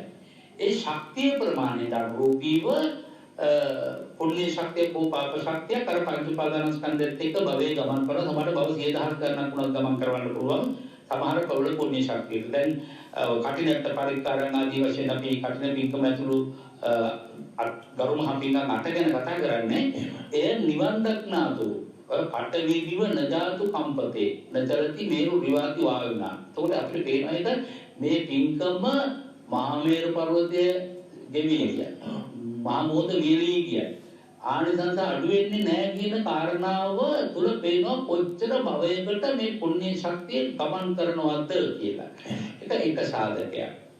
අනිත් එක අපේ භාග්‍යවතුන් වහන්සේ දේශනා කොට වදාළ ජාතක ගත්තොත් ඒ වගේම විශේෂයෙන් අග්‍ර ශ්‍රාවක මහා ශ්‍රාවක අසු මහා ශ්‍රාවකයන් වහන්සේලාට පූර්ව සංසාර ගමනේදී මෙන්න මේ කාලේදී මේ පදමුත්තර බුදුහාමුදුරුවෝ ඉදිරියේදී මෙන්න මේ විදිහට මෙයා ප්‍රාර්ථනා කළා. මේ ආකාරයෙන් සංසාර ගමනේ ආවා. එතකොට සමහර කෙනෙකුට බුදුහාමුදුරුවෝ සිහි කැඳවන්න. ඒ කියන්නේ పూర్ව නිවාසන ස්මෘතිය සිහි කැඳවීමට භාග්‍යවතුන් වහන්සේ අදිෂ්ඨාන කරනවා. ඒක හොඳ අවස්ථාවක් තමයි නාගිත චරිතාපදානය. නාගිත හාමුදුරුවෝ ඇතුළු මහමිරිස් රත්ගල්තරාවට එකතු කරලා කියනවා කටින පින්කමක් කළගෙන මේ අතරතේ ඉන්නවනම් මතක් කරගන්නයි කියලා. මේ මතක් කරගන්න එකපාරට බෑ. බුදුහාමුදුරුවෝ අදිෂ්ඨාන කරලා එල්ල කරනවා මෙයාට මතක් වෙන්නේ කියලා. එහෙමයි. පෞරාත්ම භාවය. එතකොට කියනවා ඊටතකොට චක්‍රවර්ති පදවිය 31 වතාවක් ලැබුවයි කියලා. ආරම්භයේ චක්‍රවර්ති සිරින් ලැබේ. එතකොට පේනවනේ මහා කල්ප 30ක් දුගතියක ඉපදුනේ නැහැ. එතකොට පේනවනේ මේ පංච උපාදානස්කන්ධය තුළ පුණ්‍ය ශක්තිය කොච්චර කාලෙක ඉඳලා බලපාලා ආවද කියලා භවයේද 2 3 4 5 කියන්න පුළුවන්. බෑ. ඇතැම් පාප කර්ම ශක්තියක් බුද්ධාන්තර ගණනාවකුත් පංච උපාදානස්කන්ධය තුළ විපාක දෙන්න පුළුවන්. දැන් දෙව්දත්තර අදත් අවීති මහනරකේ පැසෙනවා. එහෙමයි. නමුත් කතාවට අහලා තියෙනවා සත්‍යසර කියලා පසේ බුදු කෙනෙක් වෙනවා කියලා මතු මන්තේ. එහෙමයි. අපිට පෙනෙනවා පංච උපාදානස්කන්ධය කොච්චර කාලාන්තරයක් මේ සසර ගමන් කරනවා. අනිත් ඉතින් එක භවයක කළ දේවල් විතරක් නෙවෙයි පංච උපාදානස්කන්ධයේ දේවල් ඡය වෙන්නේ නැහැ. හැම වෙලාවෙම පංච උපාදානස්කන්ධය චන්ද්‍රාගේ තීරතාකල් අලුත් ඒවා එකතු වෙනවා. එකතු වෙන්න පංච උපාදානස්කන්ධය ප්‍රබල වෙන්න සංසාරේ අනමතක්කෝයන් පිටකේ සංසාරෝ ඔබ්බා පොටින පඤ්ඤායිති. කෙලවර මොකක්ද අග මොකක්ද මොකවත්ම තේරෙන්නේ. අපි අද දවසට වැඩසටහනේ නිමාවටපත් කරනවා. මේ දිහෝරාව තුළ මම හිතන්නේ මරණය පිළිබඳව අලුත් පැත්තකින් හිතන්නට ඔබට අවකාශයක් ලැබුණා. මොකද අපි බොහෝ වෙලාවට මේ වගේ අසංගත තත්ත්වයක් එක තමයි මරණය ගැන වැඩි වශයෙන් කැළඹෙන්නේ. එවැනි තත්ත්වයක් තුළ අපි මරණයෙන් ගැලවෙන්නට තමයි හැම විටම උත්සාහ කරන්නේ. හැබැයි මරණයට සූදානම් වීමට හොඳ අවකාශයක් අද දවසේ ධර්ම දේශනාව ඇසුරේ ගොඩනගන්නට අපට හැකියාවක් ලැබුණා.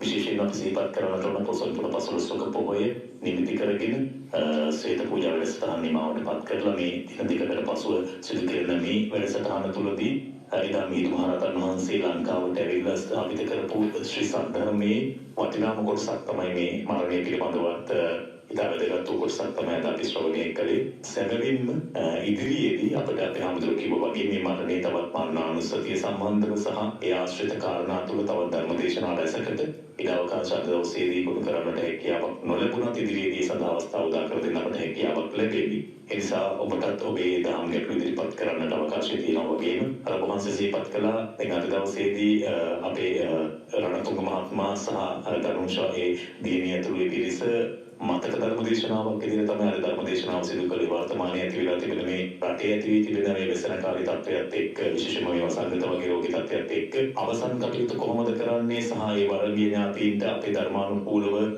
කොහොමද පින් පමුණුවන්නේ මේ වගේ ප්‍රශ්න වලට ලක් වෙලා තිබෙනවා. දැන් විහාරස්ථාන වලට තාම ගිහිල්ලා ස්වාමීන් වහන්සේ වැඩමවලා ඔය අවසන් කටයුතු සිදු කරන තිබෙන පරිසරය අඩුයි.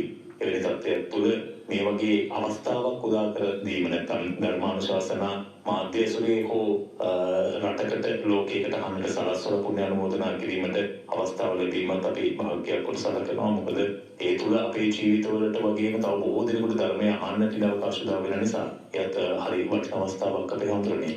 අපි අවසාන විනාඩි කිහිපයේදී ඊට අමතරව පුණ්‍ය අනුමෝදනා විතරක් යොමු වෙනට ඕන. මොකද බොහෝ දෙනෙක් මේ විහාරස්ථානයේ සිදු වෙන කටයුතු වෙනුවෙන් අකණ්ඩව බොහොම කැමැත්තෙන් උනන්දුවෙන් ඔබ වහන්සේ කරන සත් කටයුතු වලින් ධර්මානුකූල ඒ වැඩ කටයුතු වෙනුවෙන් උදව් උපකාර කරන්නට පෙරගැසී සිටින නිසා ධර්ම දානය සහ විහාරස්ථාන මේ අපේ ස්වාමීන් වහන්සේලා සිදු කරන සත් කර්තව්‍යයන් තවත් ඉදිරියට පවත්වාගෙන ලබා දෙන මේ සහයෝගය පිළිබඳව උදව් උපකාර පිළිබඳ දායකත්වයන් පිළිබඳව පුණ්‍ය අනුමෝදනා කරලා දෙලසට නිමාවපත් කරන්න බොහොම ගෞරවයෙන් අවසරයි. මම මේ ඇත්තට මේ අවස්ථාවේ අසිරිමත්කම සහ දුර්ලභකම සහ වටිනාකම ගැන මම ධර්මදේශනාව සමාරම්භයේදී සිහිපත් කළා වගේ ඒක මොහොතක මා කරුණාරත්න පින්වත් අයියා එක්කත් අපේ දඩුසා ධෝනි එක්ක කිව්වේ අම්මා තියුණු ශරීරයක රැඳී ඉන්නවනේ රැඳිලා ඉන්න එකම තැන මේ පූජා භූමිය කියන කාරණාව මට 90%කම තහවුරු වෙනවා. මොකද ඈට සතියක්වත් මාව නොබලා මට යම් කිසිදයක් පූජා නොකර ගත කරපු ජීවිතයක් හැම මොහොතකම පුළුවන් හැටියකට පහුගිය දවස්වල පොඩි අබැද්දියකටත් ලක් වුණා කුල්ලටයක් විඳිලා මේ දෝනිත් එක්ක පන්සලට ආපු මේ පුංචි වෙලාව තුළ එයා ටිකක් එහාට මෙහාට යනකම් ඉඳලා ඇවිදින්න ගිහින්. ඉතින් මේ අවසානයේ දක්වාම ඇයට පන්සලට එන්න බැරි වුණා. නමුත් දුරකථනයෙන් කතා කරන හැම මොහොතකම මම ඉතින් මේ බැරිකම පිළිබඳව පසුතැවිල්ල හෝ කනස්සල්ල නොදැනෙන්න මොනවද වීඩියෝක් කරලා ඉතින් කොහොමද කියලා අහලා කතා කරනවා මිසක් ඒ හැම මොහොතකම අනේ මට පන්සලට ගන්න මට මගේ හාමුදුරුවෝ දැක ගන්න නෑනේ කියන ඒ උතුම් අදහස තමයි හැම මොහොතකම හිතුවේ තිබුණේ. ඒ නිසා වෙන්නට ඇති ඇගේ මහා පුණ්‍ය භාග්‍යයක් නිසා අපේ වරුණ පුතාටත් වාර කීපයක් කතා කරලා තමයි අපේ ධම්සදුව මේ ධර්ම දේශනාව සඳහාද පුදුමාකාරයි පුණ්‍ය බල 이르දී කියලා මම මේ ඉස්සෙල්ලා දේශනාවල දේශනා කළා ඇති. ඒ පුණ්‍ය 이르දී ආනුභව නිසා අම්මගේ පුණ්‍ය 이르දියත් ඒ වගේම තාත්තත් අපේ දෝනින් කරන සියලු පින්කම් වල ඉර්ධිමත් අනුභවයේ නිසාමයි මේ අවස්ථාව උදා වුනේ කියන කාරණාව මතක් කරමින් වගේම ඒ ප්‍රාර්ථනාව ඒ විදිහට සිද්ධ වුණා නම් ආදරණීය මෑණියනි ඔබතුමියගේ සකල ප්‍රාර්ථනා ඉෂ්ට සිද්ධ වෙමින් ඔබතුමිය නිවන්ම දකින්න අය එසේම වේවා කියලා මම ප්‍රාර්ථනා කරනවා. අද දවසේ අපට කළ අපෝපකාර වෙමින් පුණ්‍ය අනුමෝදනා කරන්නට අවස්ථාව සැලසී තිබෙනවා. අපේ සෑමරු නිර්මාණ කටයුත්ත සඳහා රුපියල් 50,000ක බරපැනක් පූජා කරමින් දුම්බරසෝරි ආශිර්වාදයේ කවිගහමුල වත්තේ පීඩී තෙන්නකොන් පින්වත් මහත්මිය ආධාර කොට තිබෙනවා. ශ්‍රීවර්ධන විජේසිංහ මහත්මයාට පින් අනුමෝදන් කරන උතුම් බලාපොරොත්තු වෙන සිත්මි සම්දුනියන දියණිවරු දෙදෙනාගේ ග්‍රහපල දුරුවී අධ්‍යාපන කටයුතු සාර්ථක වේවා යන ප්‍රාර්ථනාවෙන් පීඩී අමරපාල පින්වත් මහත්මයා මාර්ගොඩ සිට රුපියල් 40,000ක් දානමාන ආදී කටයුතු මේ දවස්වල දානමාන වැඩමවගෙන ඉන්න බැරි නිසා බරපැන වශයෙන් පූජා කරන සුපුරුදු ලෙස චතුරාර්ය සත්‍ය ධර්මය අවබෝධ කර ගැනීමට හැකි වේවා කියන අරමුණ මේ ගිරිඥාතියේ පින්පෙත ලැබේවා කියන අරමුණක් තුළ ඉන්නවා.